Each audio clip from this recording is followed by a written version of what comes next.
Egunon eta ongi etorri guztioi. Gaurko hitzorduaren leloa hauxe da, entzunez elkarbizitza eraiki. Eta hain zuzen, horretara etorri gara, entzunez, elkarbizitza eraikitzera. Bienvenidos y bienvenidas a esta jornada que lleva como título Escuchar para construir la convivencia, y hemos venido precisamente a eso, a escuchar, y hemos venido a convivir.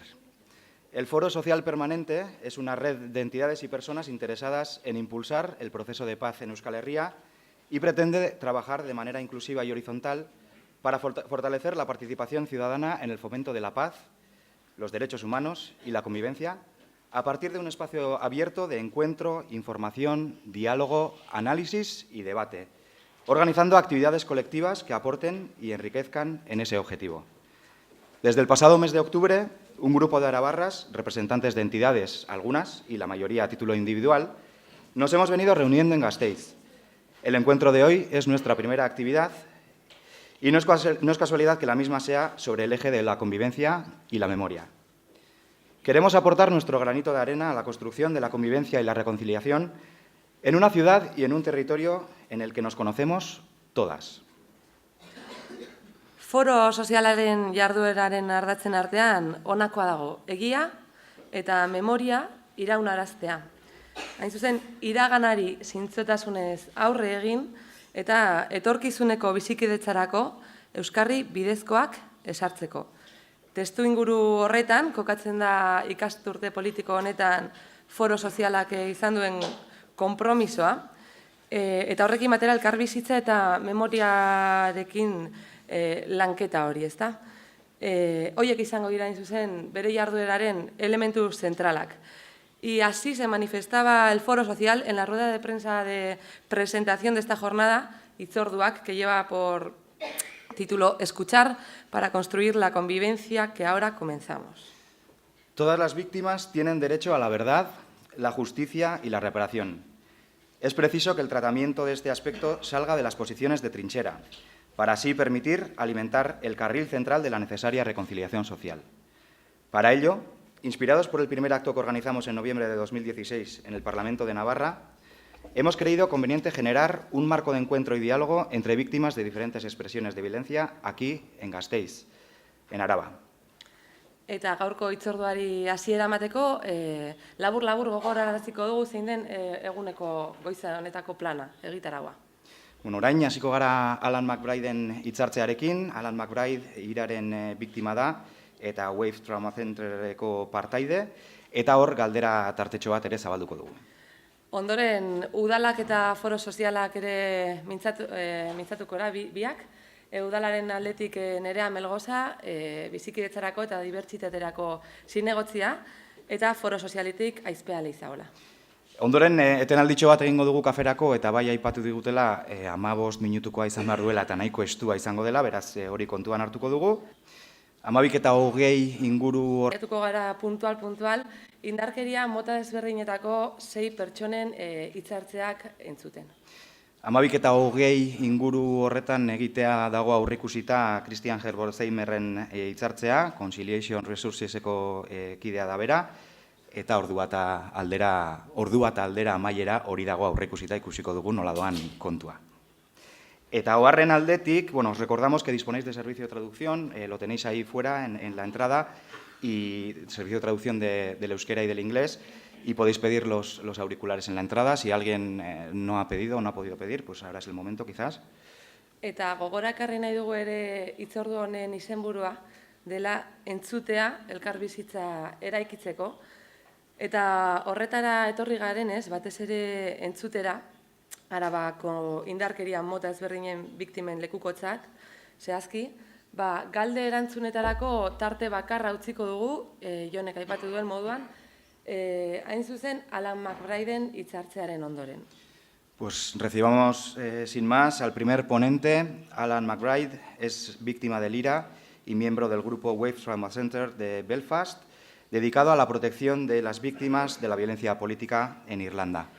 1981an hasi ziren indarkeria politikoen biktimei babesa eta laguntza ematen, eta duela zenbait urtetik ona ari dira ere, Ipar Irlandako gatazkaren ondorioz, violentzia eta traumak sufritutako umeekin eta nerabeekin lan egiten. Y tras la intervención de Alan McBride, os recordamos, abriremos una breve sesión de preguntas. Por aquí andarán, John Iker y Miren andarán por aquí. Podéis darles vuestras preguntas y sobre la marcha iremos recogiendo las preguntas para ya desde la mesa al final para poder formularles esas preguntas. Escuchamos ya a Alan McBride. Adelante. Zurea da hitza.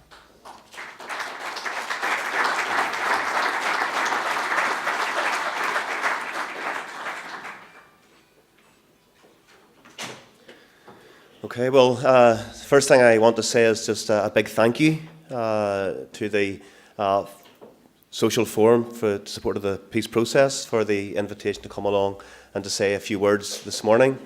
I couldn't help but notice that the name of the conference centre is the Europa, and we have a Europa hotel in Belfast, which its claim to fame is that it's the most bombed hotel in the whole of Europe, and it's right in the heart of Belfast, blew up over 30 times by the IRA. So I couldn't help but notice the name of the conference centre when I was coming in this morning. So thank you for the invite. I want to start by taking you back to Good Friday, 1998, the day that our peace accord was signed. I was at a cinema that day, that night, and I came out just close to midnight, and I put on the radio, and I had heard that Northern Ireland was on the verge of making history up at Stormont, which is where our parliament sits, and that all the political parties were up there, and they were about to make history by signing the peace agreement that would effectively bring to an end over 30 years of conflict that I knew most of my life when I was growing up.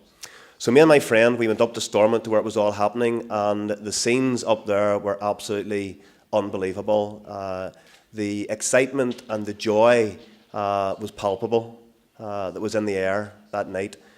And for the first time in my life, I allowed myself to dream that we could have a society which was free from the kind of conflict that I had known all my days when I was growing up. I grew up in North Belfast in a Protestant loyalist housing estate. When we moved in there in 1971, the area was surrounded on all sides by Republican/nationalist communities.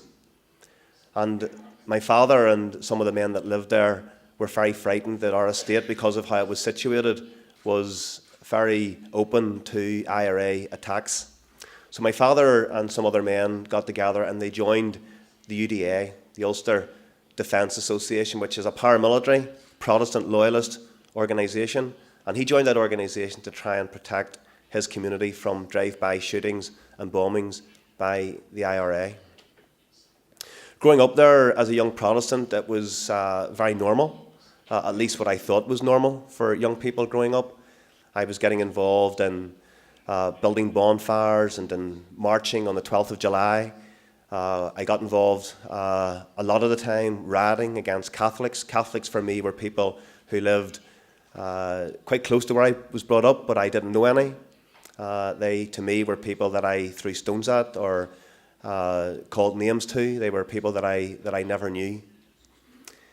My Uncle Cecil, and I talk about my Uncle Cecil quite a bit, he was a big influence in my life. He's dead now, he died just a couple of years ago. But when I was growing up, he would have come into our house a couple of times a week, and he was a very religious, a very devout man, but also a very bigoted man. He had some very derogatory opinions and views of Catholics. And when you grow up in that environment, that very segregated environment where the only people you know are Protestants, and the Protestants that you know are saying these sorts of things about Catholics, you start to believe them. So in those days on the TV, it would have been people like Bernadette Devlin and Jerry Fitt, who were big nationalist politicians from back in the day. And when Bernadette Devlin went on the TV, he would have looked at my mother and then he would have said something along the lines of, "Would you look at John, old Fenian bitch?" And a Fenian, as far as my Uncle Cecil was concerned and as far as Protestants was concerned, was a derogatory term that is used to describe Catholics. And my Uncle Cecil swore that you could tell Catholics and Protestants apart just because of the way they looked. Complete nonsense, I have to tell you, because Protestants and Catholics, because we're all from the same part of the world. We have similar skin colouring. We have a similar accent. There's nothing physically about our appearance that could actually tell us apart. And yet, there were people in my community, my Uncle Cecil being one, that swore you could tell them apart just because of the way they looked. Things like their eyes are too close together, or they all have ginger hair, or they all have big families. And some of these things actually flied in the face of the truth, because as a Protestant family, we were a big family. There were 6 kids in our house, 3 boys, 3 girls, and 3 of my siblings had ginger hair. But never once did I stop to think, well, hold on a minute. If Catholics have ginger hair and we're Protestants, how come we too have ginger hair? Complete and utter nonsense. Catholics lived about 5 minutes up the road from me, but it might as well have been 5,000 miles apart, because we never drank in the same bars, we never attended the same schools, we never played football on the same football pitches, we never shopped in the same supermarkets. There was nothing we did together. We lived completely separate lives, and the only time we ever got together was really to fight and to riot at particular interface areas. I was quite fortunate. When I was about 15 years old, I got involved with the church, Boys Brigade, and some of the people that I hung out with, friends of mine who were involved in riots, got more and more involved in that way of life, and some of them went on and joined paramilitary organisations, loyalist, Protestant paramilitary organisations, and some of them went out and they killed Catholics, and some of them ended up in jail. But I was quite fortunate. When I was about 15, I got involved, as I say, with the church. I met my wife there, we got married, had a daughter, and for about 7 years life was pretty normal for me. I was working as a butcher on the Shankill Road, which is a loyalist, Protestant unionist part of town, and my wife worked in the health service, but once a month she helped her father out in the father's fish shop business. Her father's fish shop business was on the Shankill Road as well, just the next block from where I worked as a butcher, and above the fish shop was the UDA headquarters, the Loyalist Paramilitary Organisation. In hindsight now, I should have realised that this was always going to be a target for the IRA, but back in the day, you never really thought about things like that. The shop just happened to be below where the UDA had their headquarters. On the 23rd of October 1993, it was a beautiful day, very cold but sunny, and that morning I decided I would go for a spin on my bike and take my daughter with me. We had a little seat on the back of the bike for her. Sharon asked me if I could drop her off to her father's fish shop business first of all, so when I was getting the bike onto the back of the car, I got Sharon into the car and we drove down and I dropped her off at the fish shop on the Shankill Road. I went along and parked the car and went for a spin on my bike along the towpath in Belfast, and I came back at about 2 o'clock in the afternoon, and a friend called round to say that he'd heard on the news that there was a bomb on the Shankill, and he wanted to know did I want to go down to see if Sharon was okay, because he knew that she worked down there. And I think one of the things that happens in conflict, and certainly the thing I think which is abhorrent actually, is that sometimes you get to make the abnormal normal. There were things that were happening in Northern Ireland that happened in 1970 and right through the 70s, shootings and bombings and killings, and they shocked the nation because of the barbarity of what was going on. But by the time we get into the 80s and the 90s, those things that shocked us in the 70s had stopped shocking us, unless you happen to be a family member of someone that lost someone. But you just get used to it. You get used to turning on your radio and hearing that there was another shooting or another bombing or another killing, and then you just went about your business, not really sparing a second thought for the people that were bereaved or that were hurt or that were injured. So when my friend told me there was a bomb in the Shankill, I didn't think for a moment that this was anybody belonging to me. More or less for himself, I decided to go down into the Shankill Road and we'll see what was going on. I parked the car in Berlin Street, which is just around the corner from where the shop was. I walked to the corner, and where the shop was, it was just blown to bits. My wife and 9 other people, were killed that day, including the guy that carried the bomb into the shop and left it in the counter and blew my wife and 8 other innocent people to bits. The days and months that followed that were particularly difficult for me. Growing up, I was a Christian, used to going to church. I couldn't go near church for months after it. Not that I'd stopped believing in God, but I just thought that I couldn't really be in a place where people were worshipping and praising. And for me, the bottom had absolutely fallen out of my world. I was 29 years old. I was left alone with a little girl who was 2, and I didn't quite know what the future held. I left work. I couldn't go back to work because I worked so close to where the bomb was, and I started working in the January of 1994 with young people in the YMCA. I worked there for a complete year. I have no idea, looking back, how I did that, because I certainly wasn't in the mental space or mental frame of mind where I could work with young people. But through that organisation, I met another organisation called Families Against Intimidation and Terror. And they were an organisation that worked largely at human rights abuses by paramilitary organisations, both on the state and loyalist and Republican paramilitaries. And I volunteered with them for about a year. I attended a number of rallies and protests. I can remember the very first time that Gerry Adams, for example, was given the right to fundraise in the United States. And Gerry Adams was a very important person in my story, because he was the person that carried the coffin of the dead bomber that murdered my wife. And when he did that, he became the public face of the Shankill bomb for me. So through this organisation, Families Against Intimidation and Terror, I was able to confront Gerry Adams. I was able to go out and stand outside his offices with placards and protest. I was able to phone him up to his organisation and to challenge him over the phone. I was able to confront him when he was on the radio. I can remember when he was coming back in from the US, having fundraised out there, I went down to Dublin Airport and I protested down there when he was coming back into Ireland. And then the next time he was given the right to fundraise in the US, I went out after him to Washington, to Boston, and to New York. And wherever he went, I was there with my placard. I had a photograph of my wife and then a slogan which said, "The IRA murdered my wife." And Gerry Adams, representing the IRA, I was just literally trying to take some of the gloss off him and his so-called journey of peace talks. Could you excuse me while I get just a drink? My throat's starting to dry up. Sorry.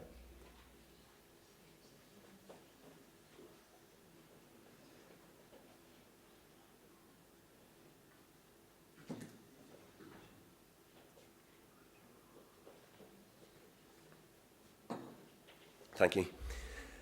The other thing that I used to do was to actually write to Gerry Adams. I had written to him on about 9 different occasions. The letters were simply my attempt to try and get him to understand who my wife was, as a wife and as a mother and as a daughter and as a worker and as a friend. Because whenever you lose people in conflict, it is so easy to get caught up in the numbers. You know, so 3,500 people murdered in Northern Ireland, 1,000 people in the Basque Country, 6 million Jews in the Holocaust, almost 1 million people in Rwanda. But if it happened to be your loved one, if it was your wife or your mother or your daughter or your father or your son, you just can't forget them in quite the same way. So I wanted Gerry Adams to know who my wife was, and I sent him photographs of her. I would have sent him little stories of the things we used to get up to on holiday. You might think it's corny or weird, but really what I was wanting to do was just to try and make him realise that she was a human being, she was a person, and I wanted him to know who she was. The last time that I wrote to him, I thought I would write to him in Irish. I don't speak a word of Irish, but I wanted to make the point, because he's a great one for always going on about the Irish language and about his identity. So I thought I would try to write to him in Irish. And I went down into the library in Belfast and I wrote out this letter in English, and then I got a dictionary and I tried to translate it into Irish. And I realised quite quickly there wasn't a corresponding Irish word for every English word. So I wrote this letter in half English, half Irish, and I sent it off to him. And whatever happened, it did the trick, because it's the only letter that he's ever responded to, bar a more recent one that I've sent him. And his response to me after 2 or 3 years of campaigning and confronting him at every turn was to say that he and Sinn Féin understood my hurt and my pain, but that I had to understand that there was nobody working harder for peace and reconciliation than Sinn Féin. And that letter arrived with me about 2 weeks after the IRA had murdered a guy in Lurgan, a wee small village in County Armagh in Northern Ireland, by the name of Fred Anthony. Fred Anthony was a cleaner in a police station. He wasn't in the police, he just happened to be the cleaner that cleaned the police station. And that was why he was targeted. and the IRA left a bomb under his car. And the morning he was getting into his car to go to work, he was taking his little daughter Emma, who was only 3 years old at the time, to school. She was about the same age as my daughter, and the bomb went off, killing him and very seriously injuring little Emma. And when I could see her face that morning, the letter arrived from Gerry Adams on the front page of the Belfast Telegraph, one of our local newspapers. She was in the hospital with all these tubes coming out of her face. And I had to look at that child, and I looked at this letter from Gerry Adams, and particularly these words that I had to understand, that nobody was working harder for peace and reconciliation than Sinn Féin. And then I looked at this child's face, and I had to say to myself, how in the name of God can you be claiming to work for peace and reconciliation when an organisation that you are linked to, which you are the head of, is carrying out these kind of atrocities, not against members of the police or the security forces, but against just an ordinary guy, and you didn't even take the time to see who else was going to be in the car that morning, and that little girl was very seriously injured as a result. So the letters of Gerry Adams, to me, that letter and his words rang very hollow. The other thing that I used to do in terms of trying to help me come to terms with my wife's death was to go up to her grave and to just sit up there for days on end with a pen and a bit of paper. And I wrote many letters to her. Initially they were love letters about just the fact that I missed her. She was 29 when she died, and I was 29, and life was just starting for us. We had a daughter that was only 2 at the time, and I just missed her. I just missed everything about her, and I wanted her to know that. So I wrote these letters, and I used to leave them by her grave. But as time moved on, and probably a year or so passed, and I was still up there, I started to think about why she was killed, and I started to think about the situation that existed in Northern Ireland, and I started to think about how I was socialised and introduced to people who were different from me, who were Catholic, who lived close to me but not exactly with me. And I started to think about my experiences of growing up and how I got involved in riots, and how some of my friends joined paramilitary organisations and how some of them went out and killed Catholics. And I can only imagine that these 2 young people, 2 young Catholic men, had a very similar upbringing, only for them it was Protestants that they went out to kill.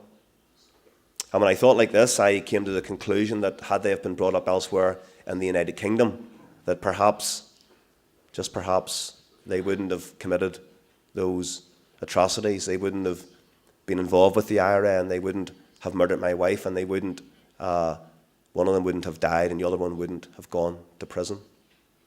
It's impossible to know, but it's at least plausible that that could be the case. Excuse me.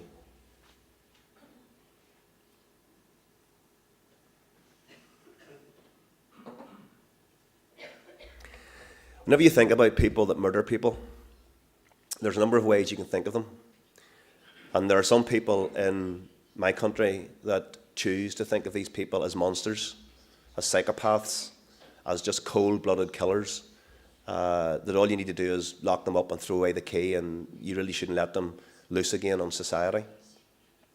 That's one way of looking at it.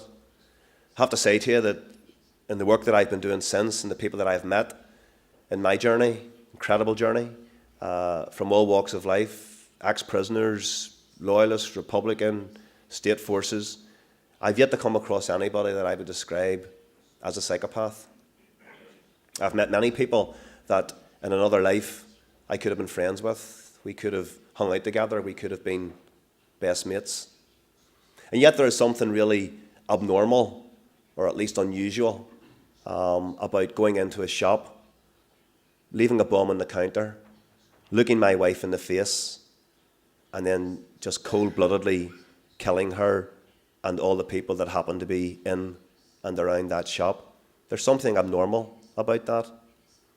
But rather than looking for it as some type of mental illness, I think the answers are probably best found when you go back into the context and into the situation and into the experiences of young people, many of them young people, that got involved in these types of organisations. Northern Ireland was a sectarian state right from the day in it was created. We had generations of unionist misrule when they were in the ascendancy. We had a lot of discrimination and prejudice. We had a lot of things that were happening in Northern Ireland that should never really have happened. And into that context came the Troubles. And into that context came young men and young women that joined organisations and went out and fought for what they believed in. None of it justifies what they did, and I'm not trying to suggest for a moment that it does. I think the people that took life are responsible for that, and they have to be held accountable for that. But it is too convenient, in my view, to simply blame the Troubles on all those people that planted bombs and carried guns and carried out shootings and killings. My mother, God rest her, used to tell me that, if all those bad terrorists would just take themselves off into the middle of the Irish Sea, a wee island somewhere, and just kill each other and leave the rest of us alone, wouldn't our country be great? The truth is that our country wouldn't have been great, because the sectarianism, the policies, the procedures, the attitudes of politicians that give rise to people who were involved in terror would have been there anyway. And if it weren't these young people, it would have certainly have been somebody else. So if we're serious about building peace, rather than just blaming the paramilitaries, they are absolutely part of the blame, and they are part of the solution. But we have to find another way. We have to cast the net much wider to bring more people into the dialogue and into the discussions. Churches that preached hate, politicians that devised policies which were discriminatory, even how we assigned housing in Northern Ireland, where we allowed ghettos to form, be it Republican or Loyalist, Unionist or Nationalist. It's one thing to think like this when I'm by the relative safety and comfort of Carmoney Cemetery, which is where I was doing my writing. It's quite something else when you're confronted with the reality that what I'm thinking might at least be true. Sometime after this, I was given the right to go over to Edinburgh in Scotland to take part in a symposium of psychiatry. These were psychiatrists from all over the world, literally, had come to Scotland to look at the issue of post-traumatic stress disorder. And they were looking at conflict zones from throughout the world, and Northern Ireland was included as part of those conflict zones. So I was part of the little Northern Irish case study. There was me, 2 former prisoners, and a few other victims going over to this conference. None of us knew each other. And on the way over, I happened to sit beside this Loyalist ex-prisoner who struck up a conversation with me. And when we touched down in Edinburgh, he said to me, Alan, I've really enjoyed talking to you, and maybe after the conference we could go out and we could get a bite to eat and maybe have a conversation around some of the things we've been talking about. And I realised that day that he was a Loyalist, a Unionist, somebody from the same community as myself, albeit he had fought for the UVF. And I thought to myself that if I go out drinking with him, it would almost like I was saying that it was okay for us two to be seen together, because at the end of the day, we're on the same side. But I was very aware that there was somebody else that day who was from the IRA, a guy that I hadn't met, a guy who was involved in the organisation that murdered my wife. And I knew that if we were going to do this, that either we wouldn't do it at all, or that we should at least invite the IRA guy to come with us, and the 3 of us could go out and have a conversation, or a bite to eat, or a drink. Just as we were talking, the IRA guy came over and introduced himself, and the 3 of us ended up going into Edinburgh that night. And these were the days before Loyalist and Republican paramilitaries started working together. They do work together today, but back in these days, they weren't working together. These were still enemies. And I was very nervous, I remember it, because I had an IRA guy and a UVF guy in a pub in Edinburgh having a drink, and I kind of wondered what would happen if a fight was to break out. So I was very, very nervous. But as the night wore on and I got more relaxed, I started to tell my story. And at the end of my story, the IRA guy touched me on the hand, and he looked into my face and he said to me, Alan, what happened that day on the Shankill Road was wrong. And I, as an Irish Republican, I'm sorry.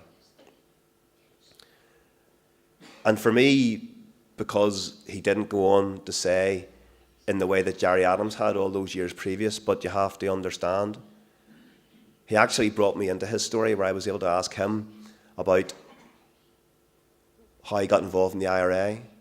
I was able to ask him about what made him join up.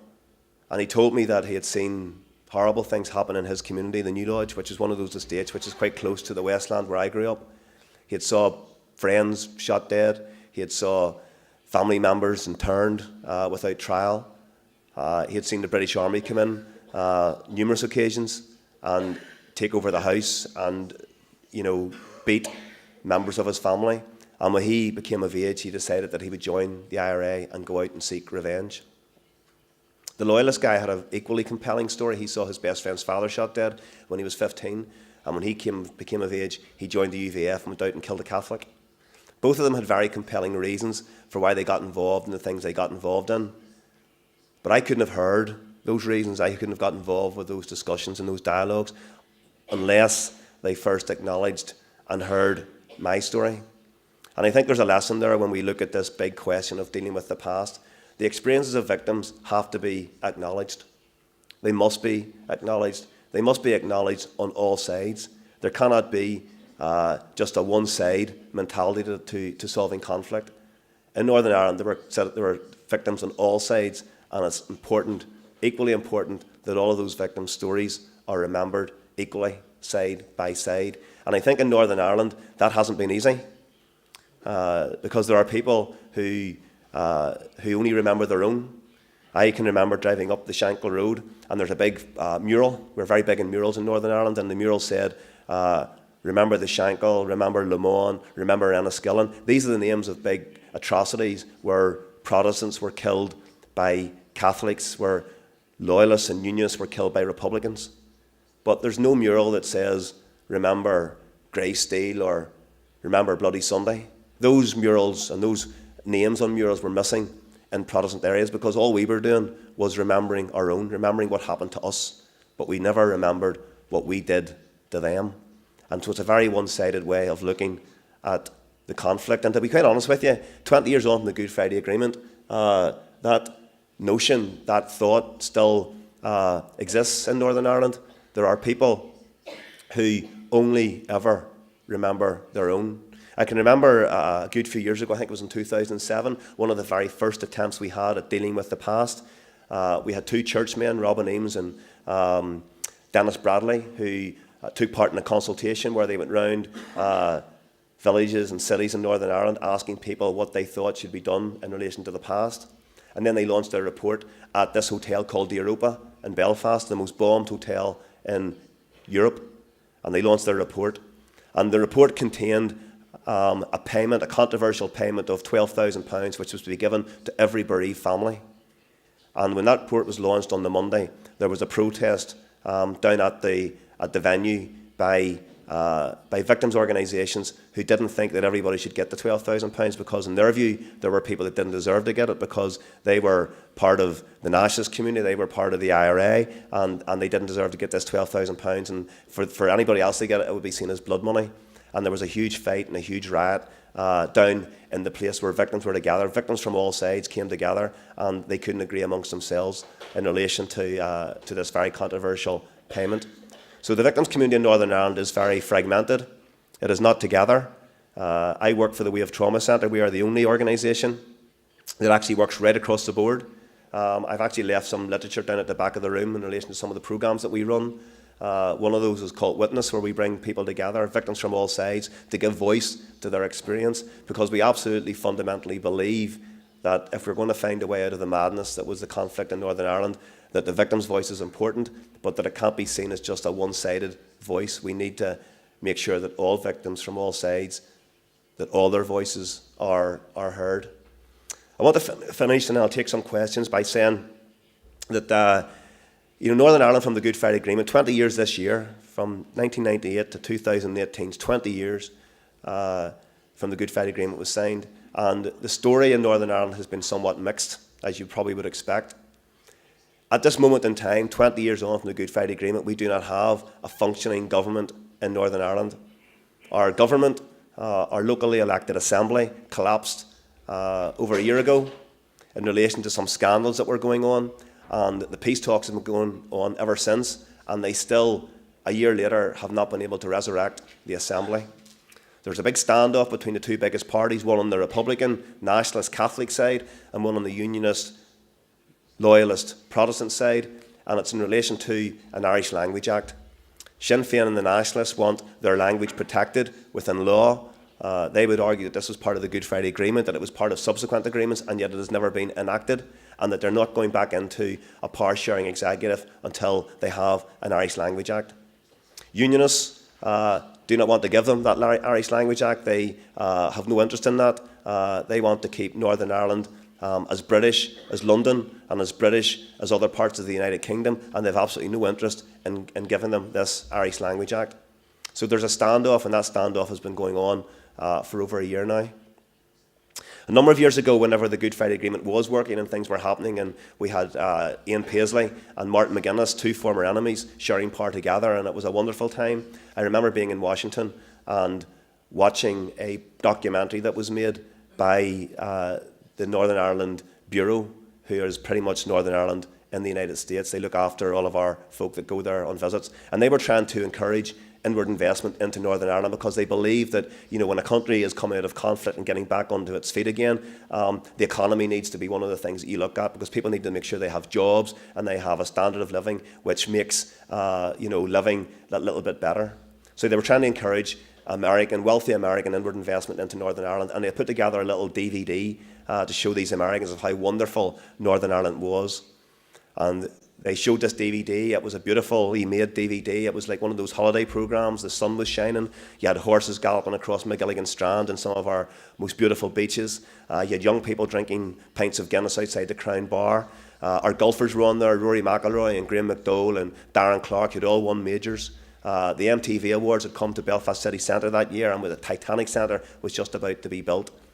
Marvellous things that were happening, and all of these things had come about since the signing of the Good Friday Agreement. Belfast had been transformed, but it was only one part of the story. I can remember coming back home, and a few weeks later I was in the house when I got a phone call from a friend who told me, a young person who came to WAVE, my organisation, that her brother had taken his own life in the Ardoyne. And I went up to the Ardoyne to meet with his mother, a young guy called Mickey Kearns. And when I got there, I was introduced to two other people who lived in the same street in Ardoyne. Ardoyne is a Catholic nationalist area. It's the area where the two people that murdered my wife came from. And these mothers had all lost young men to suicide. Angela Kearns, Mickey Kearns' mother, actually had lost another son to suicide 7 years previous to this, Barney Kearns, when he hung himself from the church in the estate. And the two other mothers that were there, one of them, Patricia Fearon, has since gone on to lose a further two sons to suicide. And these women all lived in the same street. Northern Ireland has twice the national average of young men taking their own lives than anywhere else in the United Kingdom. And whilst I'm not blaming that necessarily on the fallout of the Good Friday Agreement, there's something for me about the absence of hope. I know that suicide is multifaceted, and there are many different variables that come to play when a person decides to take their own life. But one of them has to be around this lack of hope, this lack of aspiration, this lack of being able to see a future in your own country. And that all has happened post-1998. Eleanor Roosevelt, one of the drafters of the Universal Declaration on Human Rights, very famously said that if human rights were going to have meaning, they had to have meanings in small places. And she went on to talk about farms and factories and churches and schoolyards. And she added that if they didn't have meaning there, they wouldn't have meaning anywhere.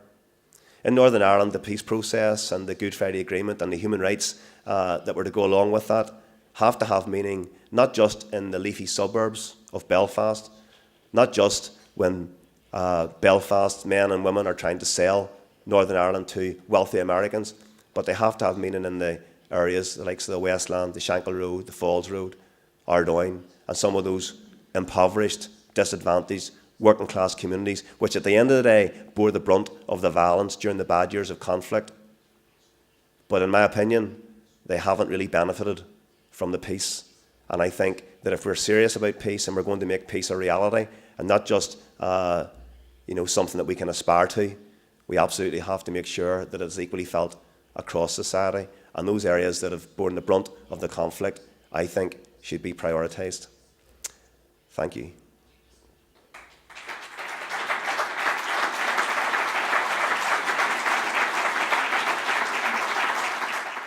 Aipatu dugu lehen ere, hitzaldia bitartean jasoko genituela galderak. Ez dakit galderarik baden...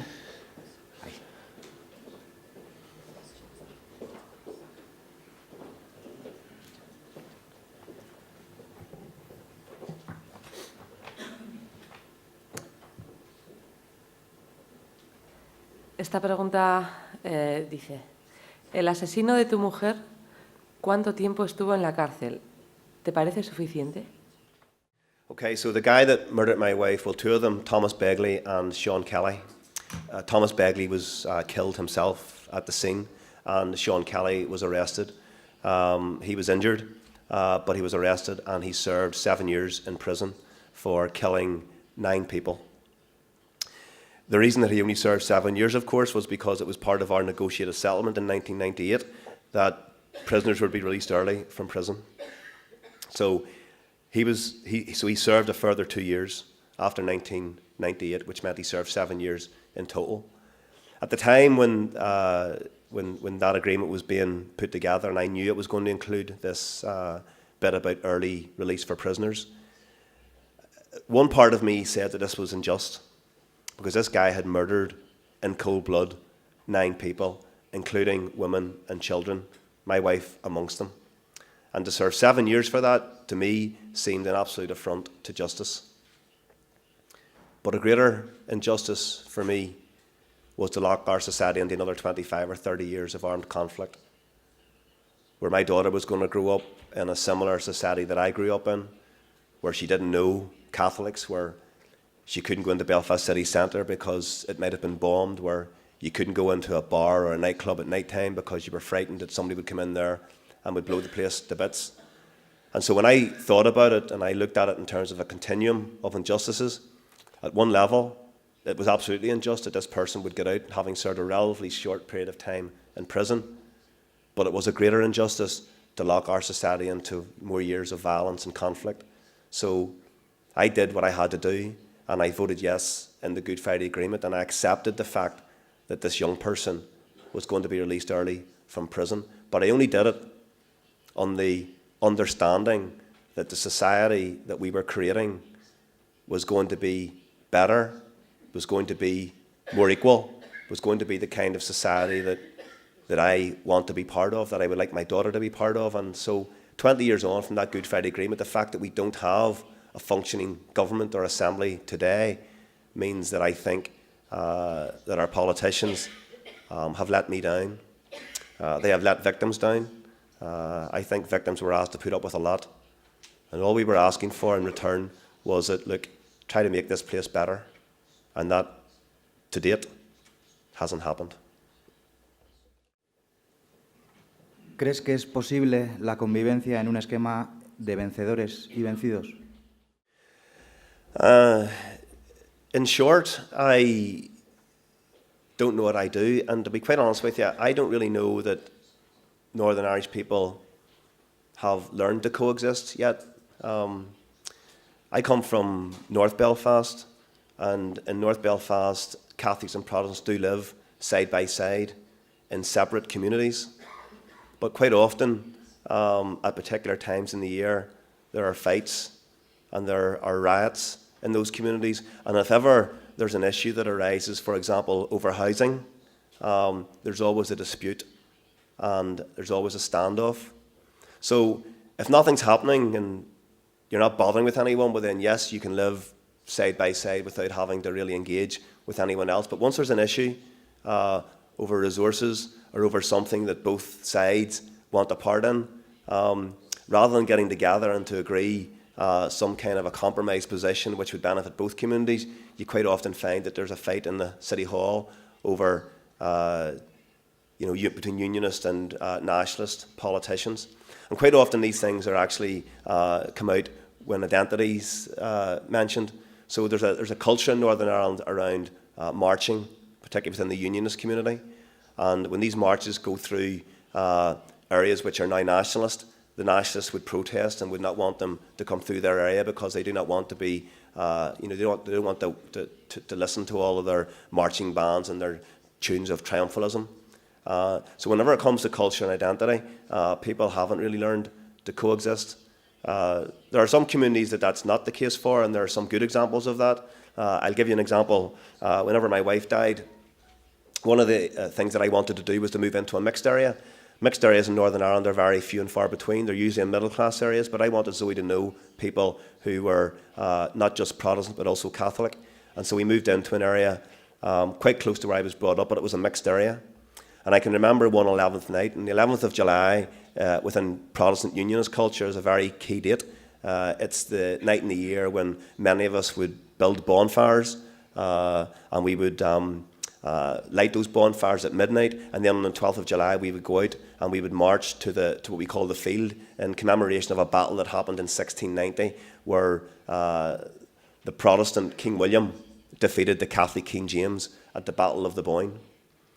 And so it's a very, very significant date for Protestants.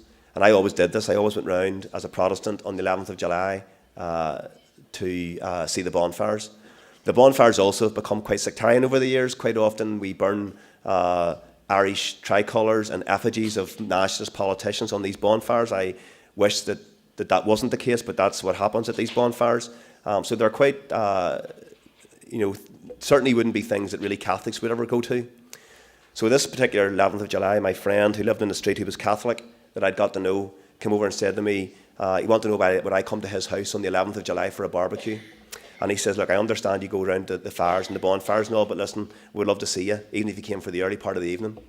So I went over with my daughter over to his house. He lived across the street to have this barbecue. And when I got there, him and my other Catholic neighbour had built a bonfire for me in the back garden, which meant I was able to celebrate my culture in the back garden of these two Roman Catholics that lived on my street. And I thought for a moment that was a little glimpse of the kind of Northern Ireland that I would love to be part of, where our traditions and our culture and our events are not something that are exclusive to one side or the other, but could be something that can be enjoyed respectfully right across the society. But I have to say too, at this moment in time, whilst there's a few isolated incidents of where that's the case, by and large, that's not happening. ¿Estás seguro de que miraron a sus ojos? ¿Se puede matar así, si se mira o si se conoce al otro? Well, of course, there's no way of knowing I wasn't there if that actually happened or not, but let me tell you why I believe that happened, okay? In the shop on the Shankill, where my wife worked with her father and her mother had stepped out at that moment in time to buy a pint of milk for the lunch. The bomb went off at lunchtime, which left my wife and her father in the fish shop. Sharon's dad never worked in the shop. He always worked out the back, preparing the fish and doing the things that needed to be done, which would have left my wife as the only person in the shop. Whenever you went into that shop on the Shankill Road, no matter when you went in, my wife always bounced out, and the first thing she said was, "Hello, can I help you, please?" And I have absolutely no doubt in my mind that that's what she would have said to those guys when they walked in with the bomb into the shop that day. Whether I looked her in the eye, maybe that was me adding that bit, and I'm not sure if he did or he didn't. But either way, he left the bomb on the counter, having had my wife greet him, and then cold-bloodedly the bomb went off. Now I have no doubt that that those young men were meant to get out of that bomb. I do think it was a problem with the timer on it. What they were trying to do was to get the people who were up the stairs, UDA men. They were trying to kill them, and whatever happened, the bomb went off prematurely, which killed one of the bombers and the people in the shop. But it's very callous. I think you would have to agree, to go into a shopping centre in the middle of an afternoon, a Saturday afternoon, the busiest day of the week, and to leave a bomb on the counter, hoping that you would kill people up the stairs. You had to have at first realised and recognised that there's the potential to kill civilians as well. I actually read a transcript from a oral history project that was being done in the Ardoyne of the killing of Thomas Begley by Sean Kelly, who had written it. And I just came across it by chance in a bookshop, and I read it.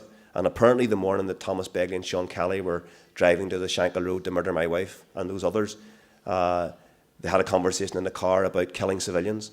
And apparently the last words that Thomas Begley said to Sean Kelly when he was getting out of the car that morning was that, "Thomas, we're not going to kill civilians here. Sure we're not." And when I read that, because of the way it was written and the amount of times that they allegedly said this, it was almost as though they were trying to convince themselves that that's what they were doing. I have no doubt that, at the end of the day, my wife, at the very least, was expendable. I'm not suggesting for a moment that she was a target. She obviously wasn't a target. The people up the stairs were the target. But her life wasn't considered worthy enough that she was at least expendable. And when they left that bomb on the counter that day, they had to have known that there was a chance that they would kill civilians.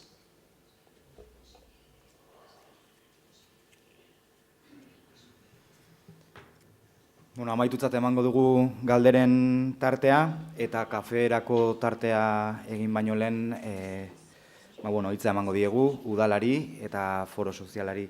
Foro sozial iraunkorrak ez du bide hau bakarrik egin nahi, erakunde publikoekin batera egin nahi du, udalekin, Eusko Legebiltzarreko elkarbizitza eta memoria batzordearekin, Nafarroako gobernuarekin eta Eusko Jaurlaritzarekin hain zuzen ere, eta zentzu horretan Gasteizko udalaren ordezkaria ere gonbidatu dugu saiorako noski.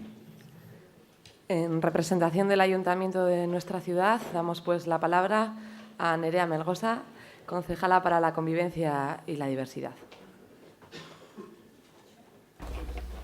Bueno, egun on guztiei, eta eskerrik asko natortzagatik, eta ere nahi nuke eskertzea bai foro soziali niretzako garrantzitsua da honek egotea, eta baita ere alkateak ezin du etorri, eta niretaz daukat ni oraintxe bertan arduradun hau, eta arduradun osoa. No puedo tocar el micrófono, me han dicho, por lo cual no puedo bajarlo. Digo, porque me están haciendo señas así, me han dicho, no toques el micrófono, yo no lo toco. Vale. Sin más, que primero decía que agradecer al Foro Social, yo creo que primero la invitación y sobre todo por la apuesta que han realizado. Me parece que es una apuesta muy difícil, muy incómoda muchas veces, pero necesaria y de verdad muy, muy valiente. Decíais, sobre todo yo creo que en el Aurkezpena y cuando nos habéis hablado con nosotros, que estuvimos en el Ayuntamiento en reiteradas ocasiones, sí que comentabais que es el momento de hablar, de escuchar y de participar. Y también creemos que es el momento de encontrarnos y de comunión y de trabajar y de convivir.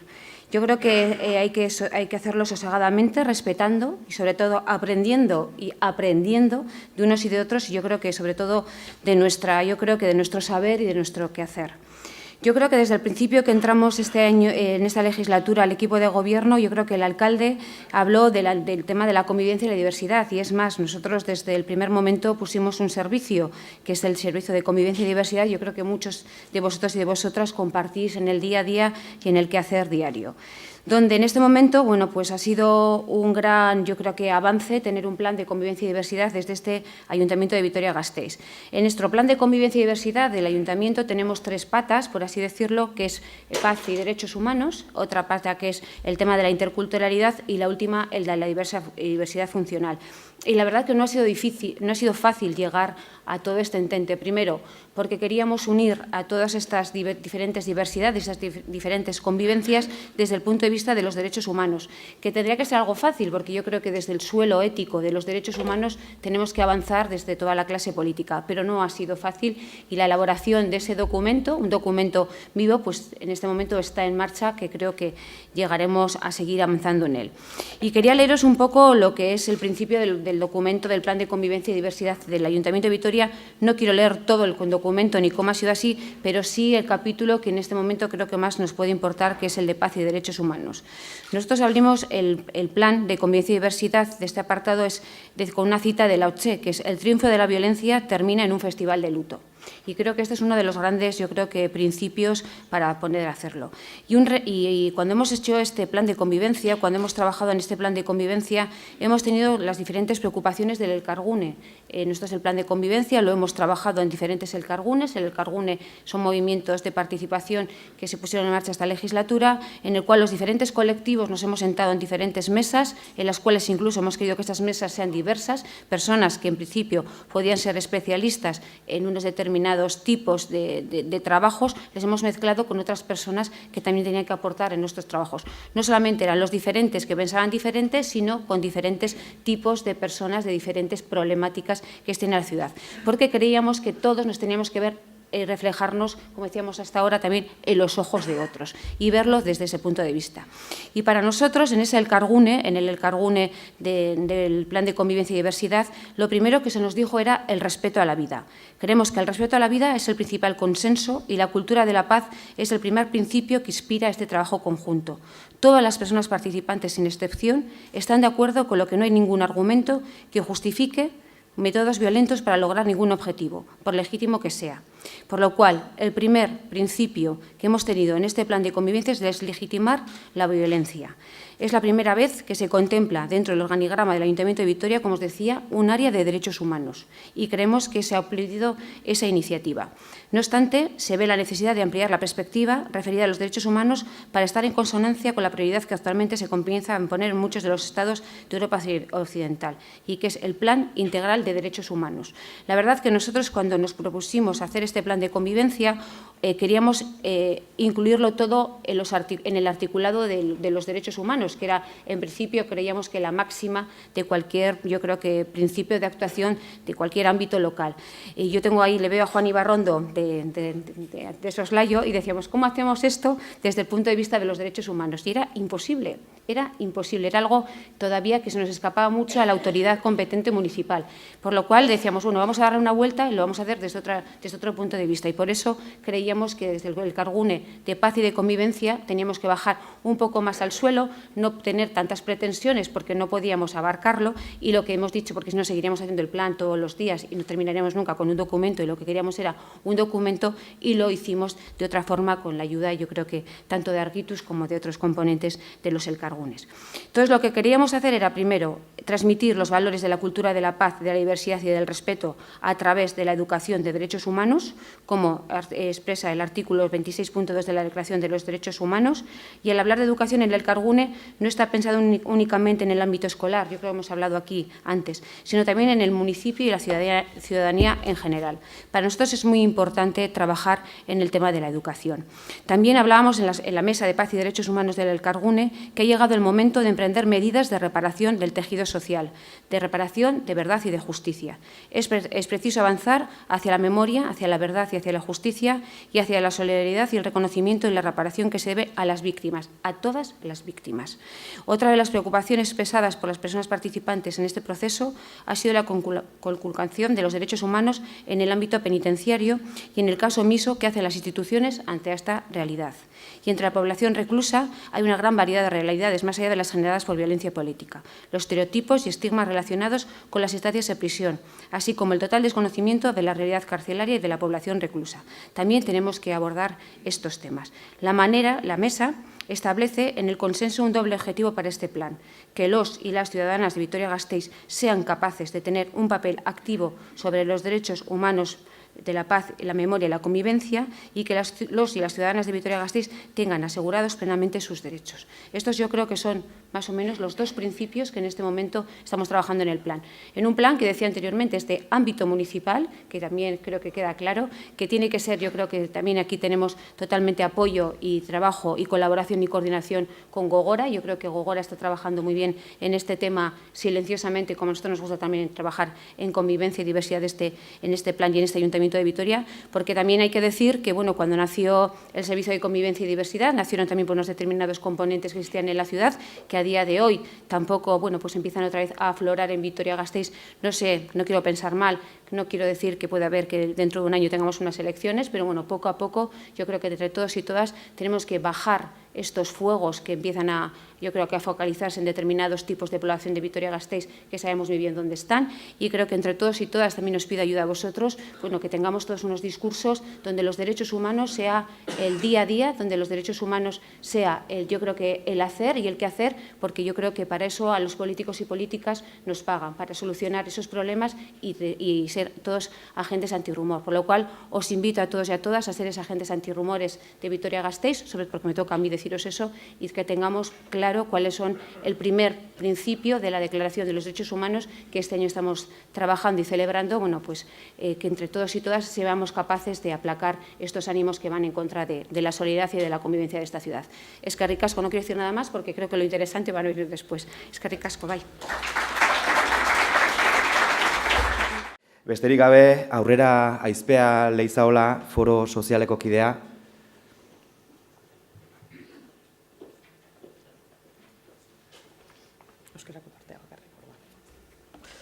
Bueno, lehenik eta behin, niri ere eskerrak ematea dagokit, bertaratutako guztiei eskerrak eman nahi dizkizuegu. Bereziki, indarkeria adierazpen ezberdinak pairatu eta haien bizipenen testigantza ematea onartu duzuen horiei.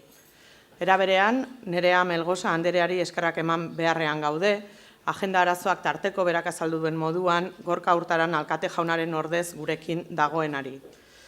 Alan McBride jaunaren lekukotza entzun berri dugu, goraipatzeko moduko lekukotza entzun ere. Izan ere, mendeku grina albo batera utzita, bere komunitatean bizikidetza eraikitzeko motore izateko gai izan da.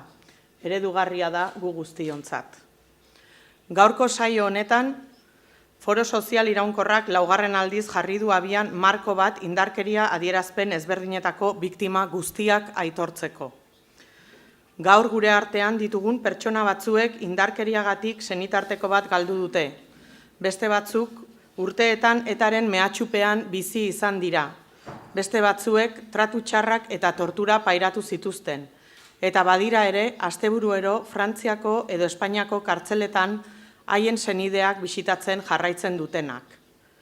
Guztiek dute komunean bizipen mingarriren bat. Oinaze hori pertsonala da eta besterezina.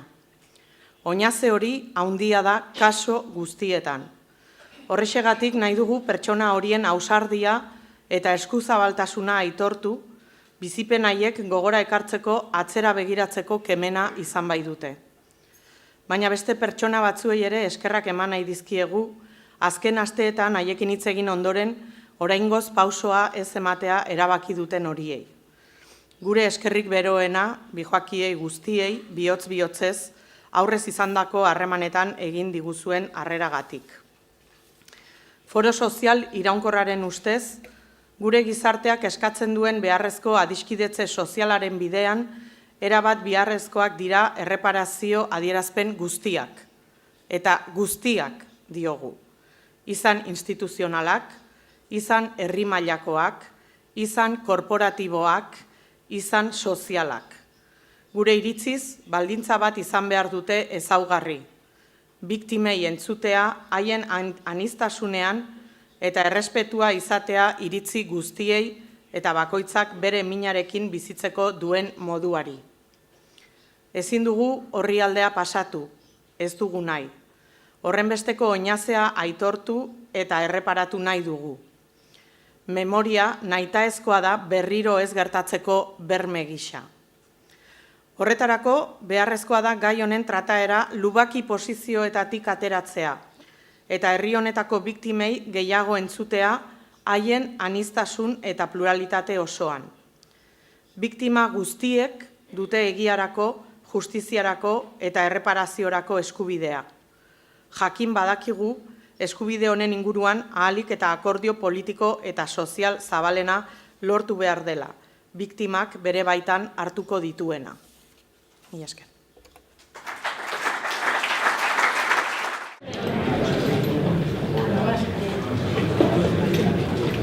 No, porque no hay.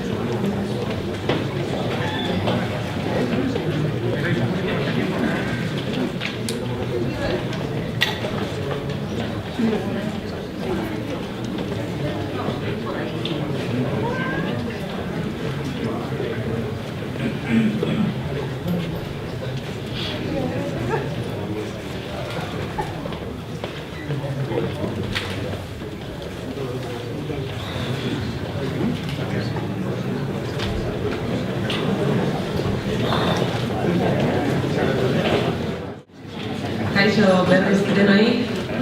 Hemos tenido ocasión de charlar un rato y ahora nos disponemos otra vez a escuchar los testimonios que quienes tenemos hoy aquí con nosotras y con nosotros. Hemendik gure aldetik hasita, zuentzat eskerreskuin. Maite Berrokal, duzue, zinegotzia izan zen, zortzi urtez, Gasteizko udalean, mehatxuak jaso zituen eta hainbat urtez bizkartzaina eraman behar izan zuen. A su lado, Pepe Maulia, funcionario de prisiones en Nanclares durante 25 años. Se trató de un colectivo amenazado por ETA y que de hecho mató a algunos de sus miembros. Carly Gómez es hermano de Enrique Gómez, a quien mató el batallón vasco español en 1979 en Bayona.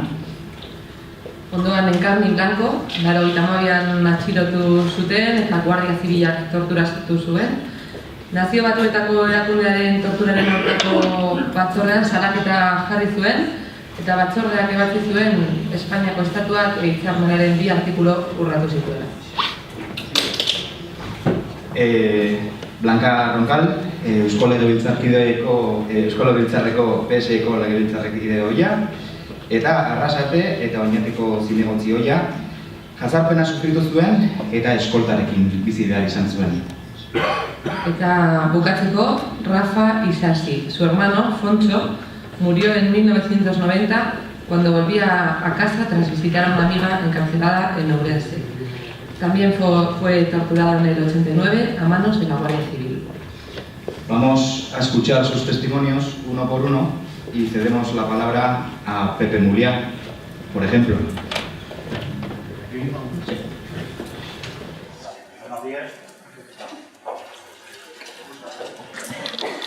Buenos días a todos. Bueno, cuando el Foro Social me llamó para asistir a este acto, realmente me estuve dándole vueltas si debería de acudir o no acudir, puesto que yo soy una víctima no directa del terrorismo, sino una víctima como colectivo. Y es más difícil de explicar un poco la situación, ¿no? Y más todavía si tenemos en cuenta que nuestro colectivo, el colectivo de funcionarios de prisiones, siempre hemos estado en contra de la represión de los presos de ETA, que era por lo que se nos asesinaba. Entonces es un poco una incongruencia, un poco que no se tiene bien, ¿no? Es decir, si nosotros tenemos en cuenta la ley del Gobierno, el artículo 25 de la Constitución, lo que dice es que las penas no tienen más limitaciones que las que estén señaladas en las sentencias y que tienen que ir tendentes a la reinserción de las personas. Por lo tanto, lo que se tiene que tratar es de que las personas vuelvan al medio del que han salido con el convencimiento de hacer una vida normal sin cometer ningún tipo de delito. Claro, esto que es lo que nosotros defendemos, nos encontramos con unas políticas aplicadas desde el Gobierno que varían un poco el fundamento de lo que sería el cumplimiento o la labor que tenemos los funcionarios de prisiones en la sociedad, ¿no? En el año 1983, ETA mató al primer funcionario de prisiones. Era un doctor que, curiosamente, se llamaba Jorge Schwarz, y era curioso porque era un argentino que se había venido argentino huyendo de la dictadura porque tenía miedo de que le mataran allí, porque estaban matando a médicos que prestaban atención sanitaria a la gente del pueblo. Era pediatra y trabajaba 2 horas en un centro penitenciario. Curiosamente, ETA lo secuestró y lo mató por una denuncia que habían hecho ciertos familiares de que su familiar no estaba recibiendo una atención médica acertada en aquel momento. En el año 89, el Gobierno socialista, con el beneplácito del Partido Nacionalista Vasco y sus consejeros, tomaron la decisión de dispersar a los presos de ETA por el resto de las cárceles españolas. Como consecuencia de esto, ETA mandó un paquete bomba a un funcionario de Málaga, Dionisio Bolívar, que le estalló y mató a su madre, no a él. Poco después, en el año 90, en marzo, ETA cometió el asesinato de Ángel Mota, un funcionario habilitado de la prisión de Martutene, que le pegó un tiro a las 8 de la tarde cuando trataba de cerrar la persiana del negocio que regentaba su familia y iba con su hijo de 6 meses en los brazos. Posteriormente, en el año 91, cometió un atentado contra otro funcionario de prisiones, Manolo Gómez, en la prisión de Sevilla. Mató al funcionario, a 2 presos que colaboraban con él, porque era un funcionario que estaba en el Departamento de Comunicaciones, y a una persona que iba a comunicar con un interno. Esto lo señalo como anticipo de lo que voy a exponer realmente, porque nuestra profesión nos obliga a conocer a los internos, a interactuar con ellos, nos obliga a participar de su vida, de conocer sus familiares, de conocer su entorno, si queremos ejercer una función como realmente no queremos, ¿no? O sea, como realmente nos corresponde según la Constitución. ¿Qué es lo que pasa? Que cuando uno se siente amenazado, cuando uno se siente incomprendidamente amenazado porque no entiende por qué, cuando tu misión es trabajar para que la gente vuelva a su medio, te matan, es difícil de asimilar y es difícil de entender y de ejercer la profesión que nos tiene encomendada la Constitución y a lo que nos dedicamos, ¿no? Que además es una profesión que, independientemente de lo que cada uno quiera pensar, pues es necesaria para que las personas que están en prisión pues, puedan acceder a tener una salida de acuerdo con la Constitución española y de acuerdo con las normas que tenemos dadas en la sociedad, ¿no? Bien, el tema de ETA de atentar contra los funcionarios de prisiones por motivo de exigirnos a los funcionarios de prisiones que pidamos al Gobierno que acabe con la dispersión, porque ellos consideran que la dispersión es un problema para sus familiares, es una cosa que es chocante, ¿no? Porque los funcionarios de prisiones ya estábamos en esa reivindicación, porque entendemos que los presos de ETA no tienen nada que ver con el sistema penitenciario, que eran presos que tenían que estar, según la ley, en el artículo 10 del principio, y que tenían que estar custodiados por fuerzas de seguridad distintas a los funcionarios de prisiones, según marca la ley. Por lo tanto, ya a nosotros mismos era imposible que nosotros pudiéramos hacer algo sobre ciertas personas que no tenían un ánimo de lucro personal, sino que tenían una intención que iba más allá de lo que es personal y que tenía que ver más con un sentimiento que es difícil de combatir dentro de la institución penitenciaria. Pero es curioso también que, conforme nosotros hemos ido dando pasos como colectivo para, de alguna manera, hacer ver a la sociedad que la dispersión no debería de existir, ETA se empeñaba en ponernos trabas. En 1996, el 17 de enero, secuestra a Ortega Lara, con la condición de que exijamos a los funcionarios de prisiones a la institución penitenciaria que ponga fin o al Gobierno que ponga fin a la dispersión. Yo recuerdo que por aquellas fechas, 6 meses después, que existieron muchos meses, Riva Tasunà nos llamó a una reunión a la gente que estábamos militando, yo milito en comisiones obreras, la gente que militábamos en los sindicatos, nos llamó a una reunión en el Hotel Reina Cristina de Donosti para explicarnos qué podíamos hacer nosotros como colectivo para favorecer que ellos pudieran hacer una mediación o una petición a ETA para que soltasen a Ortega Lara.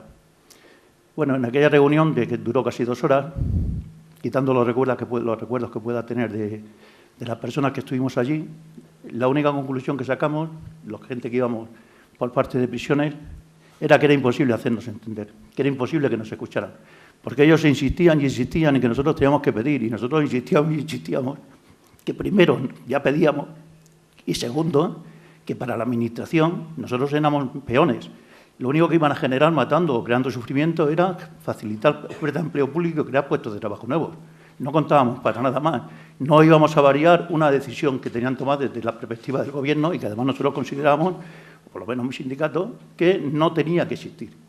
Pero es más, teniendo secuestrado a Ortega Lara, ETA, en marzo de 1997, atentó contra Javier Elósegui, un funcionario de ELA que, curiosamente, acababa de elaborar un texto que se había discutido entre ELA y LAB y que habían llevado al Parlamento vasco en defensa en contra de la dispersión y en favor de una negociación para buscar una salida al conflicto. Es curioso, ¿no?, que precisamente aquellos funcionarios que más se han señalado en este mundo, en esta nación, con el tema de la dispersión en contra, sean las personas que ETA, de alguna manera, atenta contra ellos. En esa misma fecha, 2 meses después, atentaron, y no consiguieron matarlo, contra Juan José Baza, otro funcionario de Martutene.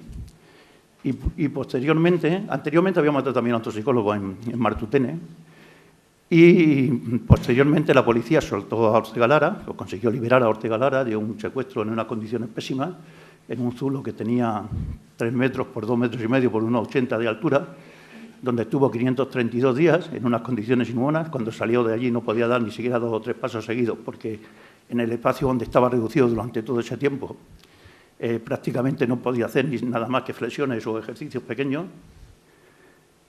Y como consecuencia de aquel resultado, de aquel secuestro, en noviembre, diciembre, ETA tomó la decisión de dejar de atentar contra funcionarios de prisiones para facilitar un poco el tema del acercamiento de presos y tal. En el 2000, ETA mató a Máximo Casado, que era un compañero mío de trabajo y del que no voy a hablar porque me saltan las lágrimas todavía. Han pasado 18 años de eso. Durante todo este tiempo, nosotros, o por lo menos yo, porque el colectivo de prisión es muy amplio y cada uno tiene su forma de verlo, su forma de sentirlo, ¿no? Pero durante todo este tiempo yo estoy intentando por todos los medios que escuchemos amplias perlas de distintos sectores. He hablado con presos de ETA tanto dentro como fuera. He hablado con personas de todos los colectivos. He intentado por todos los medios que llegáramos a un razonamiento, a un escucharnos, porque creo que es necesario. Estas jornadas de hoy llegan, para mi punto de vista, un poco tarde, pero son necesarias, porque es necesario que nos escuchemos con las orejas abiertas, ¿no? Pero curiosamente es difícil de llegar a este entendimiento. Es más fácil llegar a un convencimiento cuando vas hablando de uno en uno que llegar a un convencimiento, a un intercambio de ideas con colectivos cuando están estructurados y cuando tienen cerrada la puerta, ¿no? Y claro, a fecha de hoy, 2018, por suerte para todos, ETA dejó su actividad en el 2011, ETA dio un paso fundamental para instituciones penitenciarias en el 2013, quizás el paso más importante que ha tenido que dar ETA, que es el de asumir que habían cometido una serie de delitos, asumir que tenían que cumplir las condenas y asumir que además las condenas eran de carácter individual, no colectivo, como hasta entonces había reivindicado, porque hasta entonces no aceptaba que la ley del Estado, puesto que ellos no reconocían al Estado español. Para mí fue el punto más importante de lo que ha hecho ETA desde entonces. Muchas veces me preguntan, hoy día todavía, ¿y por qué no pedís, o por qué no pedís vosotros, distintas asociaciones en las que me muevo, que desaparezca ETA? Y nosotros decimos, no, es que ETA ya está desaparecida. Lo que tenemos que pedir ahora es que el Gobierno cambie una actitud, no una posición. Y como final de mi exposición, porque no voy a contar las veces que me he tenido que agachar, mirar debajo de un coche y otra serie de cosas que imagino que habrá gente que las sintió más directa y más de cerca, sí que quiero terminar con una conclusión que es necesaria para que sigamos escuchándonos. En el enero de este año, 2018, yo hice unas declaraciones en televisión solicitando la participación de la sociedad en una marcha que había para pedir el fin de la dispersión. Dispersión que, tal y como yo la veo, no es dispersión, es alejamiento, porque dispersos pueden estar en Anclares los presos, dispersos pueden estar en distintos módulos, en cárceles cercanas. Lo que hay es un alejamiento sistemático que, bajo mi punto de vista, no tiene nada que ver con el fin que se podía haber perseguido en su origen, pero que tampoco es el que se tiene que perseguir ahora, ¿no? La contestación más sorprendente que tuve fue de Iñaki Anasagasti, del PNV, que vino a decir que es que yo era de Sortu, y que como era de Sortu, pues era normal que pidiera esto y que él no iba a ir a la manifestación esta porque era de la izquierda Abertzale y que, por lo tanto, que no se debería de participar, ¿no? Y aprovechó para remeter contra la izquierda Abertzale, ¿no? Claro, algunas veces cuando hemos sufrido esta historia, pues hombre, ahora ya no la sufrimos, por suerte, ¿no? Pero te duele que alguien te diga, es que a ti no te escucho porque tú eres de Sortu, ¿eh? Y más si has sido un senador del Estado español. Son cosas que te duelen. Pero también hay que ver una cosa, es decir, si nosotros seguimos pensando que cualquier movimiento que hagamos por ponerle fin a esta historia, por hacernos estos encuentros, por hablar entre nosotros, por entendernos y por escucharnos, difícilmente vamos a poder llegar a un final de paz justo o de entendimiento justo para todos, ¿no? Realmente esto no, lo que ha contado esta mañana el conferenciante irlandés, esto no es Irlanda, pero nosotros tenemos que convivir y tenemos que convivir todos mirando al futuro y no repitiendo cosas del pasado. Gracias. Bueno, no sé, mi experiencia de entonces, yo era un chavalillo de 16 años, pues de repente que te llaman por teléfono, bueno, creo que por teléfono, sí. Te dicen que tu hermano está herido y eso, cogemos un coche que nos dejó un amigo de la familia, no teníamos coche en la familia, y nos ponemos en dirección a Bayona. Cuando llegamos, claramente la noticia era que estaba muerto, ¿no? No nos habían dicho que estaba muerto por no alarmarnos, pero estaba muerto en el mismo momento que del atentado. Y entonces, pues eso, venimos con el cadáver, venimos custodiados por la policía francesa hasta la frontera. En la frontera lo coge la Guardia Civil. Supuestamente la idea era que el féretro pasara por alguna población del País Vasco y se le hiciese un pequeño homenaje, un pequeño algo, ¿no? Evidentemente la Guardia Civil no permitía nada de eso, entonces la Guardia Civil lo cogió a toda velocidad por la autopista, sin parar en ningún sitio, y nosotros detrás con un 5000, creo que era, con un coche que no conocíamos, que no andaba, por supuesto, a la velocidad que andaban ellos, íbamos a toda velocidad por la autopista, a toda velocidad, con bastante miedo, porque iban muy rápidos. Hasta llegar a Vitoria, en Vitoria nos lo dejaron ya, y eso lo pusimos en el portal de casa, aquí en la calle Argentina, y allí estuvo una especie de capilla ardiente, o como se quiera llamar, donde pasaba gente, estuvo creo que un día entero, noche incluida, en un portal de vecinos, 32 vecinos, y nada, al día siguiente o a los 2 días así fue el funeral, vino familia de Cuenca, de León, no, de León no vino nadie, de Cuenca, y eso fue el funeral, porque mi hermano era nacido en León, aunque había vivido mucho tiempo aquí, o casi todo el tiempo aquí, pero nacido en León. Y mis padres, mi madre es de León y mi padre de Cuenca, entonces pues, la familia es toda de fuera, aunque hay gente que vive aquí, pero la familia es de fuera. Y eso en el funeral, pues el típico funeral, así con mucha gente, bastante emotivo. Yo, la verdad, mi sensación es que no había pasado, que eso no era cierto, ¿no? Que mi hermano seguía vivo en algún lado. O sea, no asimilas eso, ¿no?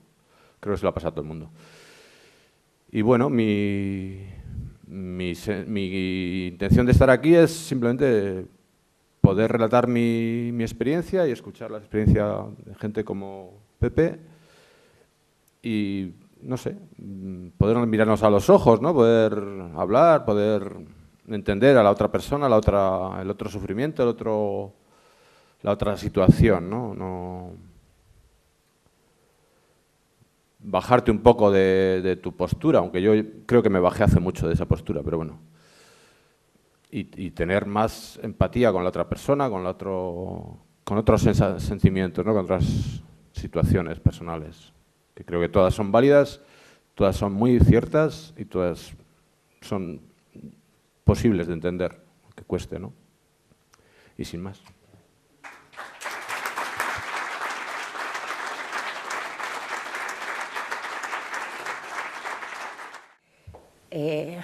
Estoy súper nerviosa, o sea que ya podéis perdonar. Antes de nada, comentar que bueno, pues, es un poco complicado desnudarse públicamente, pues cuando uno está en un periodo todavía, pues bueno, pues que aunque las cosas no son muy recientes, cada vez que lo tienes que hablar, pues te duele, ¿no? Yo fui torturada por la Guardia Civil en el tiempo que estuve incomunicada en comisaría. No voy a relatar las torturas porque aparte que lo he hecho muchísimas veces, creo que no vienen a cuento. Lo importante es que, bueno, pues que el Estado español ha permitido que eso ocurra, que todos o casi todos hemos estado mirando para otra parte y que bueno, pues que las personas que hemos sido torturadas hemos tenido que recorrer un largo camino, muchas veces en soledad, que afortunadamente ha habido gente que nos ha creído desde el principio y nos ha ayudado. Yo he estado mucho tiempo pues, tratando este tema con personas especialistas en este tema. Después de mucho tiempo participé en el protocolo de Estambul y bueno, he aprendido un poco a sobrellevar esta mochila y a vivir con ella, porque creo que todas las personas que hemos padecido de una forma u otra daños o torturas o malos tratos o personas que han sido acosadas, pues bueno, es algo que ya pertenece dentro de nosotras, que tenemos que vivir con ello adelante y que, bueno, pues con paciencia y con serenidad y con ayuda sobre todo, pues bueno, pues es más fácil llevarlo adelante. Yo voy a hablar de mi experiencia con el tema de la tortura, ¿no? Es muy curioso porque durante muchos años, y creo que en el día de hoy, aunque el sector sea más pequeño, hemos tenido siempre que justificar y poner pruebas encima de la mesa de que hemos sido torturados, de que cuerpos policiales, cuando detenían a personas y hombres en Euskal Herria, hacían lo que les daba la real gana porque sabían que estaban cubiertos. Y no solamente la Guardia Civil, que es en el caso que a mí me corresponde, sino que incluso la propia jerarquía hacía lo mismo, ¿no? Yo no sé, me pasarán muchas cosas en mi vida, pero yo creo que a la doctora Guevara no la olvidaré nunca. Era supuestamente una médico forense que mira para otro lado porque sabe que tiene total cobertura y que bueno, pues que no recoge absolutamente nada y que incluso a veces es muy complicado para la gente que hemos sido torturados explicarle a un desconocido que los que tienes detrás son los que te están pegando un palizón tremendo, ¿no? ¿Cuál es lo más duro? Bueno, lo más duro. ¿Cuál es nuestra historia, por decirlo de alguna forma? Y es que siempre hemos sido los eternos aislados, los que parecía que no existíamos, los que, vuelvo a repetir, teníamos que todo el rato poner pruebas de que efectivamente habíamos sido torturados, de que tienes que demostrar constantemente de que no mientes. Al final parece que, pues eso, que es algo que te inventas, que te gusta estar con ello cuando no es real, y que bueno, que parece que no terminas nunca de terminar este proceso, ¿no? Yo os puedo asegurar que yo interiormente me sentí rota. Yo noté un crack de que algo se me había roto y que lo he dicho muchas veces y lo volveré a decir. Yo, gracias a la ayuda de psicólogos y psiquiatras, que hemos estado durante muchos años trabajando con ellos, he podido salir adelante. Hoy es el día que, bueno, pues ahora mismo me está pasando, que cada vez que tengo que hablar de este tema, pues me pongo cardíaca.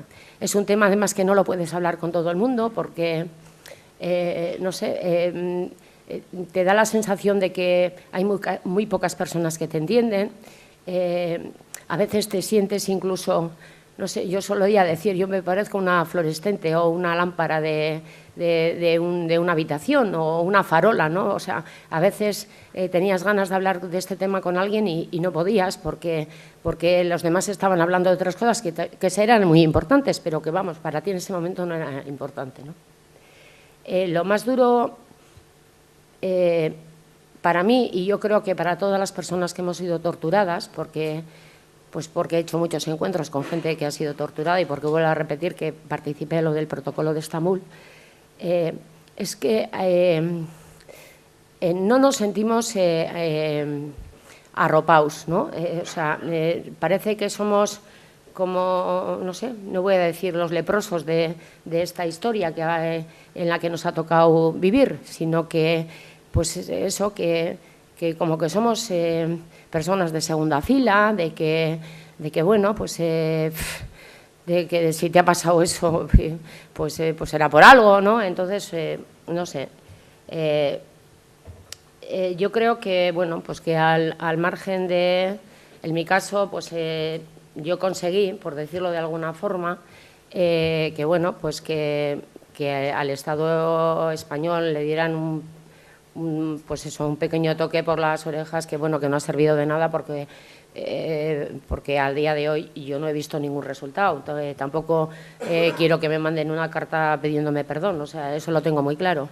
Pero sí que es cierto que si en este país intentamos dar pasos para poder vivir en paz y en convivencia y hacernos todos un poco más cercanos a todas aquellas personas que por una causa u otra, no voy a decir por un bando a otro porque suena fatal, pero ha sido la realidad también. Y bueno, y de momento esa realidad existe, aunque no sea tan gigante como ha sido antes, que las personas que hemos sido torturadas tenemos que ser reconocidas. Si queremos seguir adelante y queremos que, bueno, pues, que sobre todo los jóvenes, que, bueno, pues que no... que lo que conocen es porque lo que han oído, porque en parte no les ha tocado vivir, para no crear más rencores. Los rencores que nosotros tenemos individualmente tienen que zanjarse o por lo menos intentar poner puentes de acercamiento. Yo cada vez que he participado en lo que se me ha pedido, siempre he dicho lo mismo. Nosotros lo único que queremos es que se reconozca que efectivamente los cuerpos policiales de este país, ha habido a miles de personas que las han torturado, que no es algo que nos hemos inventado, que nunca ha sido un manual y que una persona que ha sido torturada ha declarado que ha sido torturada y quien no ha sido torturada no ha dicho que ha sido torturada. Y bueno, pues no sé qué más contaros.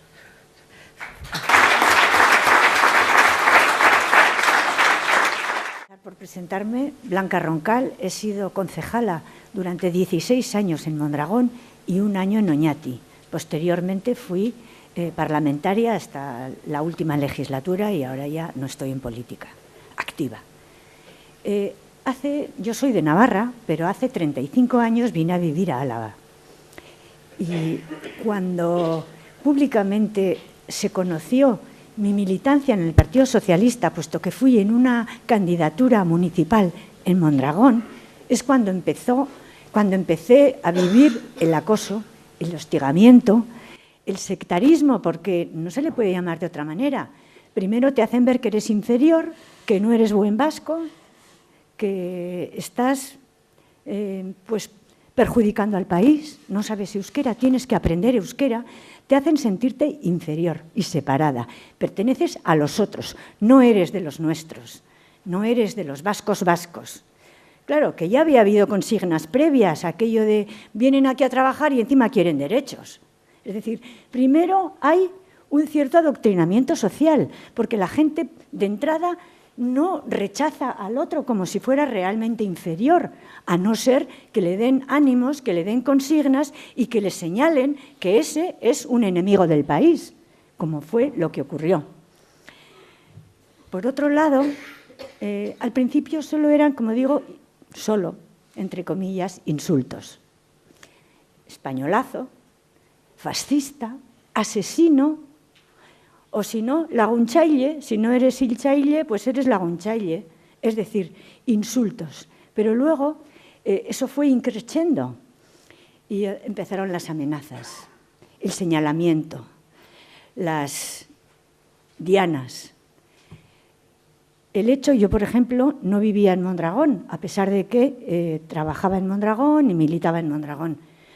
Hay veces que tenía que sacarme mi coche, la policía municipal, fuera del pueblo y sacarme a mí también fuera del pueblo para que pudiera volver a casa. Porque al salir de los plenos, tomates y huevos era lo que nos esperaba por parte del público. Y dices, ¿y realmente había una política? ¿Teníamos el poder? No es cierto. Los 16 años que yo fui concejala en Mondragón, 12 gobernó la izquierda abertzale, entonces Herri Batasuna. Y no era una política municipal que criticara o que favoreciera a los españoles, porque yo he tenido que vivir, y directamente lo digo, hemos apoyado en la política municipal las ayudas a los familiares para ir a visitar a sus presos alejados de Euskadi, pero sin embargo he visto en el mismo pleno municipal rechazar la ayuda al traslado del féretro de Isaías Carrasco, que había sido concejal 1 año antes de ser asesinado. Por tanto, Había una política de poder claramente que nos rechazaba y que nos hacía sentirnos absolutamente víctimas. Además de eso, yo he vivido en Guipúzcoa y desde luego he militado en un pueblo, que no es lo mismo que estar en una ciudad donde puede ser una persona anónima y no estar tan señalada. Guipúzcoa ha sido un territorio mucho más difícil, mucho más hostil para los no nacionalistas que lo que puede haber sido Álava o incluso Vizcaya. Entonces, mi experiencia, desde luego, la de Vizcaya, es de un territorio absolutamente controlado. A mí me decían los compañeros, tú vives en España y nosotros en territorio comanche, porque realmente en Mondragón vivíamos acosados. Llegó un momento de tal manera ya las amenazas que tuvimos que necesitar obligatoriamente escolta. Sin escolta no podíamos trabajar en política. Nuestro propio partido no nos permitía estar en política si no aceptábamos la escolta, lo que significa libertad vigilada. Libertad vigilada durante 12 años, que es lo que he tenido yo, la escolta. ¿Y eso qué significa? Pues que como con el escolta no puedes ir a todas partes, porque no, te prohíbe además él, pues viene el aislamiento social. A este barrio no puedes ir, a esta otra zona, a este bar ni se te ocurra entrar, porque es tu responsabilidad. Y si tenías un acto espontáneo y te escapabas de los escoltas, sentías sensación de culpa porque sabías que si te pasaba algo, encima era tu culpa. Tenías que salir siempre con la escolta, hasta el punto de que a veces yo abría la puerta de mi casa, no veía a los escoltas y cerraba la puerta porque ya tenía miedo. Es decir, esa era la sensación. La única libertad que teníamos era cuando estábamos fuera de Euskadi.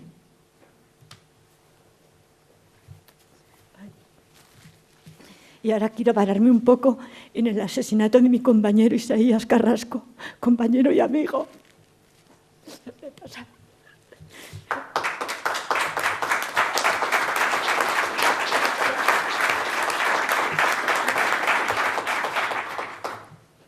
Cuando fuimos al funeral, todas las ventanas de su calle, de donde había sido asesinado, cerradas. Nadie acompañándonos, nadie.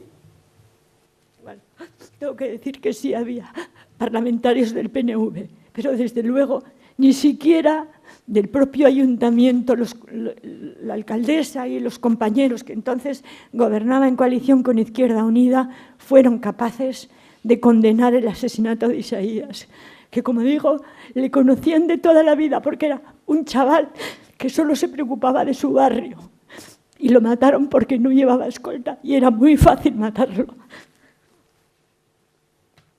Bueno, finalmente voy a terminar diciendo que como otra consecuencia de esto ha sido la dispersión familiar. Mis hijas se fueron del país y sus hijos ya no son vascos. No están aquí para dar ese rejuvenecimiento social tan necesario, solo quedamos los mayores.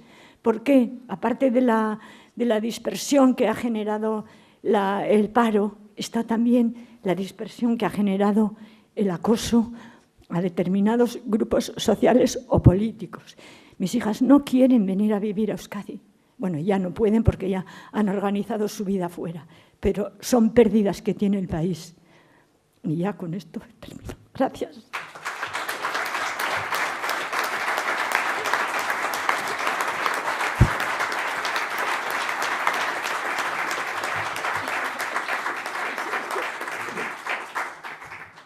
Nire anaia 26 urte zeukan, arratsalde horretan gezurra esan zion ama eta aitari. Ez zuen egin zuen siesta, bazekien bidai luzea zetorkiola, eta siesta egin ostean abiatu zen aruntza. Baina gurasoak galdetu zioten, bazoazte pare bat, eta bera esan zuen baietz, baina bakarrik zijoa. Ardura gurasoak bazekiten, bidai luze, olako bidai luzea egitea bakarrik suposatzen zuela arrisku bat, ezta? Eta egun horretan, atera zen Maribiren amarekin batera, Pili, aduntza, orenzera. Gu, lehen egon da kontatzen honek, nola jaso zuen deia, ezta? Nire esan ziaten, deitu ziaten, esanez, anaia eta pili hilda zeudela, baina ni nengoen bakarrik etxean. Orduan, nik berri amateko familiari egin nuen hori esan nien, deitu nuen zeunden baratzan, arespalditzan, eta deitu nien esanez Fonso istripu bat izan du. Etorri etxera, esatea, hilda zeundela, holan zaila da. Eta zaila da esatea familiari, ama eta aitari, ezta? Ze ama eta aita galtzea seme bat era horretan, eta Fontso, hori, ez da zure ondorengoa, ez da? Gurentzako mina da, baina gurasoentzako are okerragoa. Fontso, baina, bueno, gu azkenean nik aita eta ama etorri zirenean, eta elkartu ginenean gu talde batean geunden. Baina bazegoen pertsona bat, zegoela presa eta isolatua. Eta bere ama esen heldu bizita egun horretan. Eta pertsona hori jan egin zuen bera bakarrik, zelda barruan. Eta hori min handia egin behar du. Gero, mina egiten duen bezala, zatozenean herrira, basoaz udaletxe batera, eta PNV-koak, PSOE-koak, PP-koak esaten dutela hori istripu bat dela. Istripu, hutsa. Nik badakit, Fonso eta Pili ez zuen inork erail. Erail zuen istripu batek, baina hor erabaki politiko batzuk daude. Jende hor egon zen erabaki bat, eta erabaki hori duela 27 urte mina egiten du oraindik, atzo arratsaldean Alfredoren amarekin egon nintzen. Alfredo dago preso txio batzuk idazteagatik. Eraman dute basauritik.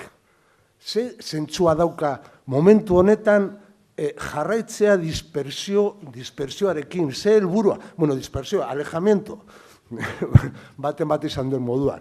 Azkenean da, urruntzea preso bat bere zenidengatik, bere herriengatik, bere ez dauka, badauka zentzu bat, da venganza, mina egitea. Mina egitea ume txikiei, mina egitea jende helduari. Nik oraindik gogoratzen du Pablo Gorostiaga beste pertsona bat jan egin zuela bere emaztea hilda eta bera mugitu zuten kartzelatik eta eraman zuten, nola ditzen da, Aranjuez Bainarago? Herreratik ekarri zuten, bueno, jaso zuen berria, isolamentuan ere, kartzel zelda hutsa batea. Ez zuten ekarri etxera egoteko, eta, bueno, hainbat gauza, eta hori guztia gertatu da, erabaki politiko bat egon delako. Hor ez dago, eta egia da ez dela, ez dakit, inork erail, baina hori dago, ez dago brazo ejekutor bat, ez dago inork ez du egiten, baina badago hor, eta oraindik daude biktima batzuk, biktima sektor bat, joaten dela Frantzia aldera, eta zarata egin behar du dispersioa jarraitzeko, alejamiento jarrai dezala. Ze zentzua dauka, are gutxiago oraingo egoera politiko batean. Ez da nik uste dut herri honetan gauza batzuk aldatu egin dira, eta aldatzen ari garela. Eta horretan denok egin behar dugu zeo zer dispersio puta horrekin amaitzeko. Nik ez dakit, ez dakit zer gehiago esatea. Nik uste dut transmititu nahi nuela zen hori, dispersioa 27 urte, bueno, ez dakit zenbat urte dara matzaia, 28, 29 urte hasi zirelako preso dispersatzen, gaur egun oraindik daude milaka eta milaka pertsonak joan behar direla asteburuero, kriston kilometrada, ez dakit zenbat joan garela ja, ez dakit, Martera edo harago, ez dakit. Susmatzen du kilometro guztiak gehitzen baditugu. Ja, nahikoa da, nik uste dut. Eta, bueno, nik hortik planteatu egin diate ni torturatu egin nindutela. Nik egia esan nire burua, bueno, atera nintzenean, ni torturatu izan nintzen, eman ziaten gogor, ondo, egun oso bat, gau oso bat, hurrengo egunean. Zuk aipatu egin duzu forenseren papera, ni han egonda momenturen batean lurrean jota kriston minarekin etorri zen teorian mediko bat, haien eskutan zaudenean ez duzu zer ikusten, zaude antifaz batekin ez duzu ezer ikusten, ezin duzu aurpegiak ikusi noski horretarako. Hurbiltzen da forense bat, te inspecciona, te mira las pelotas porque las tienes hinchadas y te dice, bueno, seguir, pero kontus. La colaboración esa. Nik egotea nik susmatzen dut, ez dakit zer buruarekin, gainean nik ez nuen inolako relazion eta militarrekin. Hartu ninduten, kendu ziaten hainbat pertenentzia, máquinas de escribir, planos, mapas, denetarik eraman zuten inolako eskatu egin genuen, hori guztia geratzen da, hortik desagertzen da. Ez dakit, nik agertzen zara, egiten duzu, igo baino lehenago, donde el juez, no, el abogado de oficio te dicen, vas a subir ahora para arriba, pero luego vas a bajar, vas a subir, pero luego vas a bajar. Y declaras ante un juez, ante un abogado de oficio, torturas, vas donde Baltasar Garzón le cuenta lo mismo, parece que hablas con paredes, nada se reconoce, vuelves al pueblo, formaciones políticas que de todo el arco parlamentario, quitando la izquierda Berchale, no ven la tortura. La tortura no ha existido, ahora parece ser que, pero la tortura ha sido algo que ha estado ahí, siempre, y nadie la ha querido ver. O nadie, o el arco parlamentario había una... porque no se ha justificado, porque no se ha dicho se tortura, y se tortura para acabar con ETA, pero que se reconozca, eso nunca se ha hecho.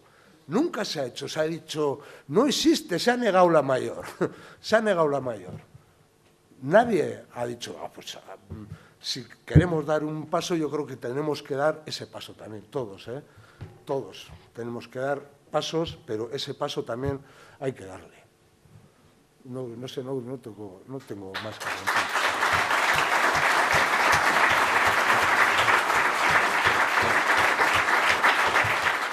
Hemen ikusten dut jende pilo bat ezagutzen ditudanak, eta normalean haiek dakite, nik normalean ez daukadala inolako arazorik jende aurrean hitz egiteko, baina gaur bai. Arazoak izango ditut. Orduan, espero dut zuengandik pizkat, pazientzia pizka bat, entzuteko. Me han preguntado hace poco en una pequeña entrevista que nos estaban haciendo que a ver qué me costaría, qué me costaba más, ¿no? Si escuchar o hablar. Y tengo que decir que me cuesta muchísimo más hablar. Hablar de lo que hemos vivido y de lo que todavía algunas personas siguen viviendo.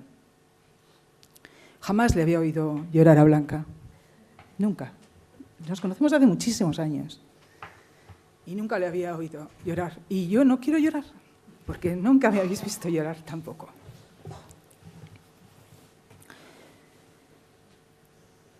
Yo nací cuando todavía vivía Franco.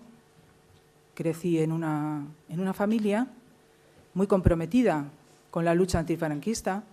Mi padre era del Partido Socialista en la clandestinidad y mi madre era del Partido Nacionalista en la clandestinidad. Yo crecí en una familia que vivía muy preocupada por las consecuencias de trabajar activamente contra el franquismo y cuya máxima aspiración era conseguir la democracia, conseguir vivir en democracia, conseguir vivir fuera de la amenaza de la dictadura, creyendo además que la democracia era algo digno de alcanzarse para dejárselo a sus hijos y a sus hijas, ¿no?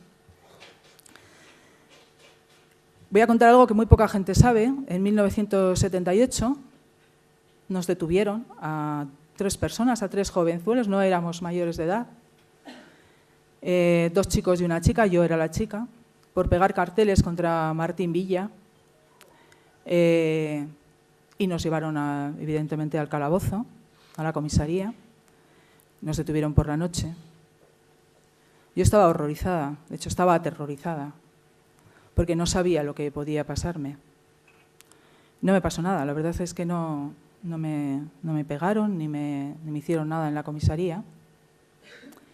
De aquellas 3 personas que estuvimos detenidas, que éramos 3 amigos, uno acabó en ETA, otro es Ertzaina y yo, socialista, concejala, militante de la democracia. Éramos amigos, muy amigos. Crecimos en el mismo barrio, nuestros padres eran amigos, nuestras madres eran amigas.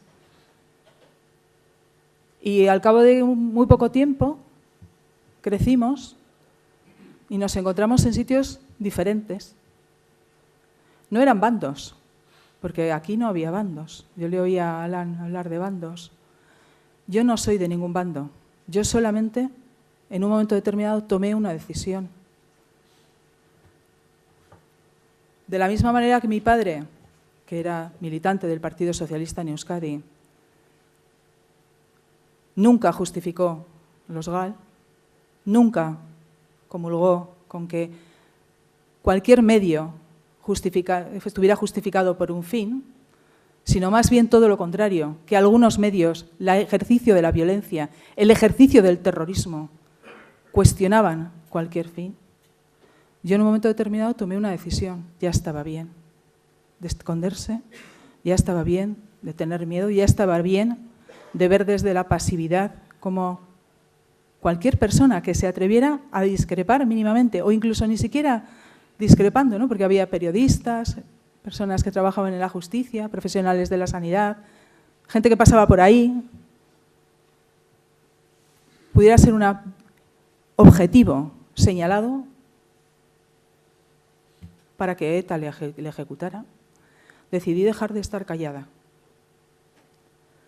Aquella decisión que yo tomé en libertad, evidentemente no fue una decisión fácil, porque toda mi familia decía: ¿pero qué necesidad tienes de exponerte? Tú eres de aquí, tú sabes euskera, tú has nacido aquí, Tu familia es de aquí desde hace muchos años. ¿Por qué haces eso? Yo no soy nacionalista española, ni vasca, por supuesto. Tengo que decir que a mí la patria me la extirparon cuando nací. No creo en las patrias, y mucho menos en las patrias que asesinan. Pero yo no podía seguir pasivamente mirando a mi alrededor y viendo cómo mis amigos, mis compañeros, mis vecinos, o gente a la que no conocía de nada, vivía amenazada, vivía extorsionada, vivía silenciada, porque aquello no era la democracia por la que habían peleado mi padre y mi madre, y en la que yo nací y crecí creyendo. Y tomé esa decisión, y esa decisión tuvo unos efectos. Blanca los ha contado y no los voy a repetir. De repente te conviertes en mi caso, casi en una, no sé cómo decirlo, en una traidora. Porque yo era de aquí y sabía euskera, y mi madre era del PNV, ¿y tú qué haces yéndote con esos? ¿Qué haces ahí? ¿No? ¿Por qué has hecho eso? Eres una traidora. Cuando asesinaron a Yoyes, yo me sentí muy identificada con Yoyes, porque yo me sentía un poco una traidora. Las consecuencias no solo son para ti, también son para tu familia. Yo no sabía que aquí me iba a encontrar con 2 profes de mi hija, y desde luego a una quiero darle las gracias, porque la cuido mucho. Y se lo agradezco. No voy a decir tu nombre, pero te lo agradezco. De corazón. Sé que la cuidaste y no lo pasó bien. Mi hija lo pasó fatal. Porque su madre vivía con escolta, porque su madre dejó de ir con ella por la calle. Dejé de subirme con ella en un coche. No pude ir con ella de tiendas, jamás. No es que me guste mucho, pero a ella, pues, no sé, es una actividad tan normal. Dejé de ir con mi familia para no ponerles en riesgo. Y así, dices, aprendes a vivir en la anormalidad más absoluta, pero solo aprendes a vivir. Hay cosas que son muy difíciles de aceptar. Es muy difícil de aceptar el entierro de Isaías, el funeral de Fernando Buesa, del que hace 2 días se ha cumplido el 18 aniversario, en el que aquello parecía una manifestación contra Fernando Buesa. En algunos momentos lo pareció.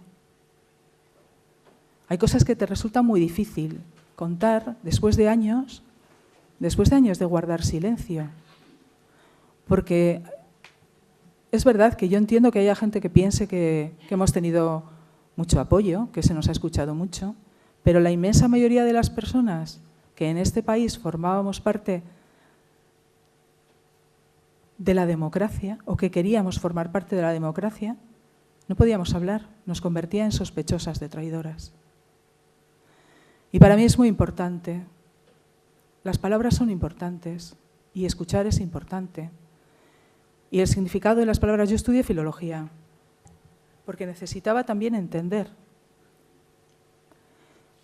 Y las palabras, los mensajes, cuando se repiten muchas veces, acaban a veces vaciándose de significado. Esa frase tan manida de reconozco el daño causado. ¿Qué quiere decir? Yo me imagino habiendo pertenecido a un comando de ETA, me imagino a mí colocándome delante de alguien a quien hemos asesinado, a su padre, a su madre, a su hermano, y le digo, reconozco el daño causado. ¿Qué quiere decir eso? Es que no dice nada, no quiere decir nada. Está completamente vaciado el significado. Los mensajes hay que construirlos desde la sinceridad, desde la verdad, desde el reconocimiento de que no hay ninguna justificación, ninguna excusa para matar a una persona, excepto un momento de legítima defensa pura y dura. No existe ninguna justificación. No para las violencias, que se habla de las violencias. No, es que la violencia está mal, me da igual que sea la de los GAL o la de ETA. El terrorismo está mal y estuvo mal. Y yo quiero que se diga de esa manera. Quiero que se diga, estuvo mal. La violencia nunca está justificada. No se puede construir la convivencia sobre un relato que diga que algunas violencias estuvieron justificadas. No, no lo estuvieron. Porque no hay unas violencias, hay la violencia con mayúsculas y no hay unos terrorismos. Hay el terrorismo y me da igual que lo practique el Estado a que lo practique un grupo terrorista.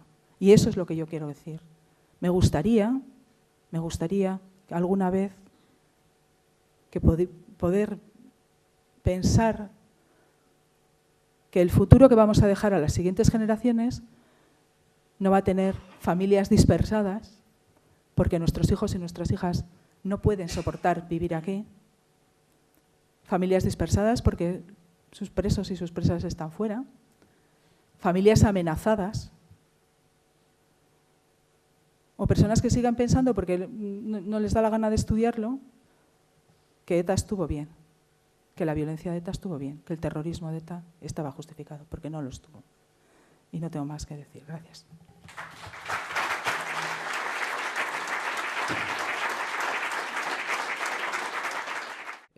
Yo personalmente estoy a cargo de un programa que se llama Transiciones a la Paz y mi trabajo desde hace más de 15 años se ha centrado sobre todo en Colombia y en Filipinas. Agradezco mucho la invitación, creo que tengo una difícil tarea.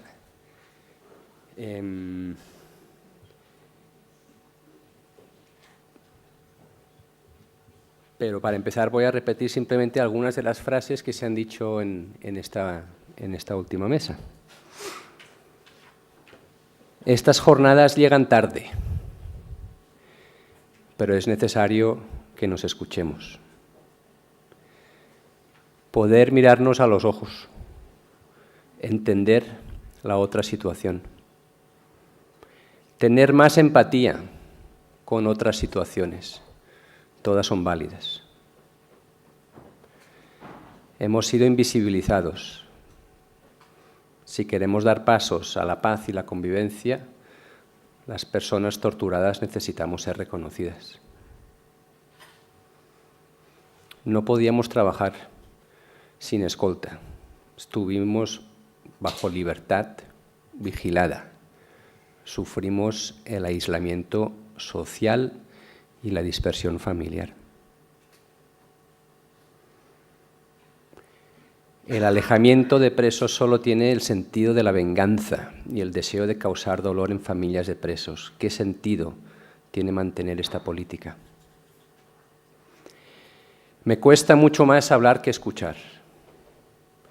Las frases repetidas 1000 veces pierden sentido.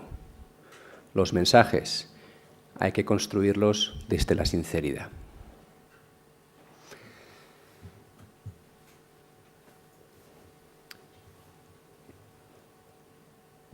Este acto tiene sentido en un contexto que está en transición, que busca superar décadas traumáticas y buscar un futuro de paz y de convivencia. Es un reto que comparten muchos otros contextos en el mundo. Y hemos escuchado el testimonio de Alan esta mañana sobre su experiencia en Irlanda del Norte. Una de las tareas, una de las muchas preguntas que se nos plantea cuando a las personas que intentamos apoyar las iniciativas de construcción de paz es ¿cómo se construye realmente la paz? ¿Y cuándo termina un proceso de paz? ¿Cuándo se puede decir que ya hemos logrado la paz? Intentamos buscar referentes globales donde se han logrado cosas extraordinarias, como por ejemplo el fin del régimen del apartheid en Sudáfrica. Pero al mismo tiempo miramos las condiciones de desigualdad, de marginación y pobreza y violencia que hay en estos momentos en Sudáfrica, y mucha gente se pregunta si realmente en Sudáfrica, 25 años después, hay paz. Alan nos hablaba de que este año se conmemoran los 20 años del acuerdo del Viernes Santo. Y cuando le preguntaron si le parecía que los 7 años de condena a la persona que asesinó a su mujer le parecían suficientes, él dijo, pues no, probablemente no, pero yo voté que sí, porque ahí hubo un plebiscito para aprobar el acuerdo de paz. Yo voté por sí por un bien superior, que era una sociedad en paz y de que mi hija no tuviera que vivir las mismas circunstancias que vivimos nosotros. Y aún así la realidad política en estos momentos en Irlanda del Norte es que no hay gobierno, porque no se pueden poner de acuerdo los unionistas y los republicanos. Alan nos compartía esta mañana que en los conflictos normalizamos lo que no es normal. Crecí en un ambiente aislado de los que piensan de una forma diferente y normalizamos la violencia. ¿Qué es entonces la paz? ¿Cómo entendemos la paz? ¿Cómo sabemos si estamos avanzando hacia la paz? Y la verdad es que no hay ninguna fórmula. No existe. La violencia es un tema objetivo que se puede incluso cuantificar, pero la paz es un tema muy subjetivo y cada quien tendrá expectativas y necesidades diferentes. Pero, sin embargo, yo creo que sí que hay algunos elementos, algunos indicadores fundamentales. Y uno de ellos es cuando lo inimaginable empieza a ser posible. Este foro se tendría que haber hecho antes, pero antes no se pudo. Hace unos años era inimaginable. Bueno, hoy es posible. ¿Llega tarde? Sí. ¿Es importante? Sí. ¿Lo estamos haciendo? Sí. Estamos avanzando hacia la paz. En un intercambio que organizamos entre mujeres de Colombia y Filipinas, mujeres de diferente procedencia, policías, empresarias, trabajadoras de derechos humanos, ellas llegaron a una definición que me ha gustado mucho. Construimos paz cuando queremos y podemos dialogar con quien piensa de forma diferente. Y esa definición que labraron en el año 2011 se tradujo en una iniciativa que hasta la fecha en Colombia es singular, el único espacio de diálogo permanente entre sociedad civil, mujeres de sociedad civil, mujeres defensoras de derechos humanos y mujeres de la fuerza pública, mujeres del ejército y de la policía, la Mesa Técnica de Mujeres y Seguridad, porque se guiaban con el principio de que no vamos a hablar entre los mismos, construimos paz cuando vamos a buscar expresamente quien piensa de forma diferente y vamos a conversar. Porque el acuerdo de paz, que en el caso de Colombia sí que lo hubo y que se firmó entre el gobierno y las FARC, es fundamental para acabar con la violencia. Ha sido fundamental en Colombia, pero insuficiente. Porque la paz que se construye en la cotidianidad no cae por milagro porque alguien ponga una firma a un documento. Se construye en la cotidianidad. Nos hablaba Alan de la conversación en ese pub en Edimburgo, donde se encontró con un expreso unionista y con un expreso republicano del IRA. Y nos dijo, no podría haber escuchado la historia del IRA, de ese preso del IRA, si él no hubiera escuchado primero la mía. Y si no me hubiera pedido perdón, de forma sincera y sin condiciones. Porque sí que lo hizo, pidió perdón y no venía condicionado, pero los nuestros también han sufrido, sino que era un perdón desde la sinceridad. Ahí le cambió la vida y su actitud frente al conflicto. Y yo interpreto que pasó de ser víctima a convertirse en un agente de construcción de paz. Porque las víctimas tienen ese potencial. La sociedad las puede condenar a ser víctimas toda la vida. Pero bajo algunas condiciones de sanación psicosocial, de reconocimiento y demás, las víctimas pueden ser los principales agentes de construcción de paz. En Colombia, el referendo que no aprobó el acuerdo de paz lo votó sobre todo gente que no había sido víctima, porque las víctimas sí que sabían lo que se jugaba en ese referendo. Y acabo quizás con una reflexión más cercana a mi contexto. Yo, aunque no lo parezca, soy catalán, pero soy catalán hijo de inmigrantes alemanes y suecos y casado con colombiana. Pero me he dado cuenta en estos últimos meses de polémica política lo fácil que es caer en dinámicas autorreferenciales, donde se refuerza el discurso de cada uno, y eso que no ha habido violencia directa y no ha habido muertos, pero que una vez entras en esa espiral, lo difícil que es salir de ella. Hasta el punto donde, hasta prácticamente el día de hoy, en Cataluña, democracia con todas sus debilidades, pero sin embargo una sociedad libre, hay que afirmar y defender que dudar no es una señal de debilidad y que corregir según qué pasos no es una traición, es una obviedad, es una condición imprescindible para romper espirales de cerrazón. Pero es muy difícil.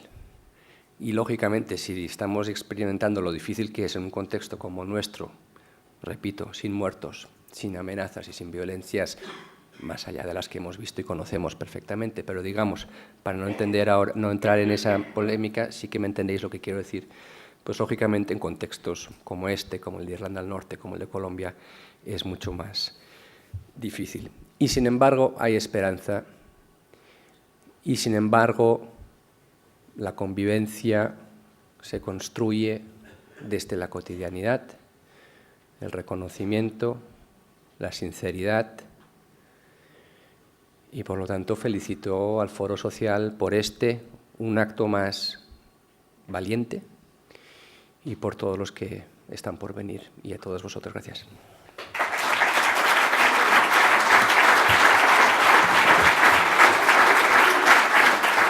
Eskerrik asko hitzgako hiengatik, Gerbol Seimer jauna. Eta baita zuek guztioi ere gaur belarriak tente etorri zaretelako. Agur esan baino lehen gauza pare bat gogorarazi nahi dizkizuegu. Lehenik eta behin urrian 5. Foro Sozialak egingo dela, honako izenburuarekin, egia ezagutzeko eskubidea, biktimen aitortzarako eta erreparaziorako tresnak. Y al grupo Alavés corresponde ya desde mañana valorar el acto de hoy, su impacto, también sus dificultades, porque han sido 4 meses de escucha mutua, de trabajo en común, algo que no es nada fácil, tratándose de personas con trayectorias muy diferentes. De manera que organizar este encuentro ha sido todo un aprendizaje colectivo. Y quién sabe si a partir de hoy también podamos seguir trabajando juntas y juntos dentro del Foro Social Permanente. Eskerrik asko denei.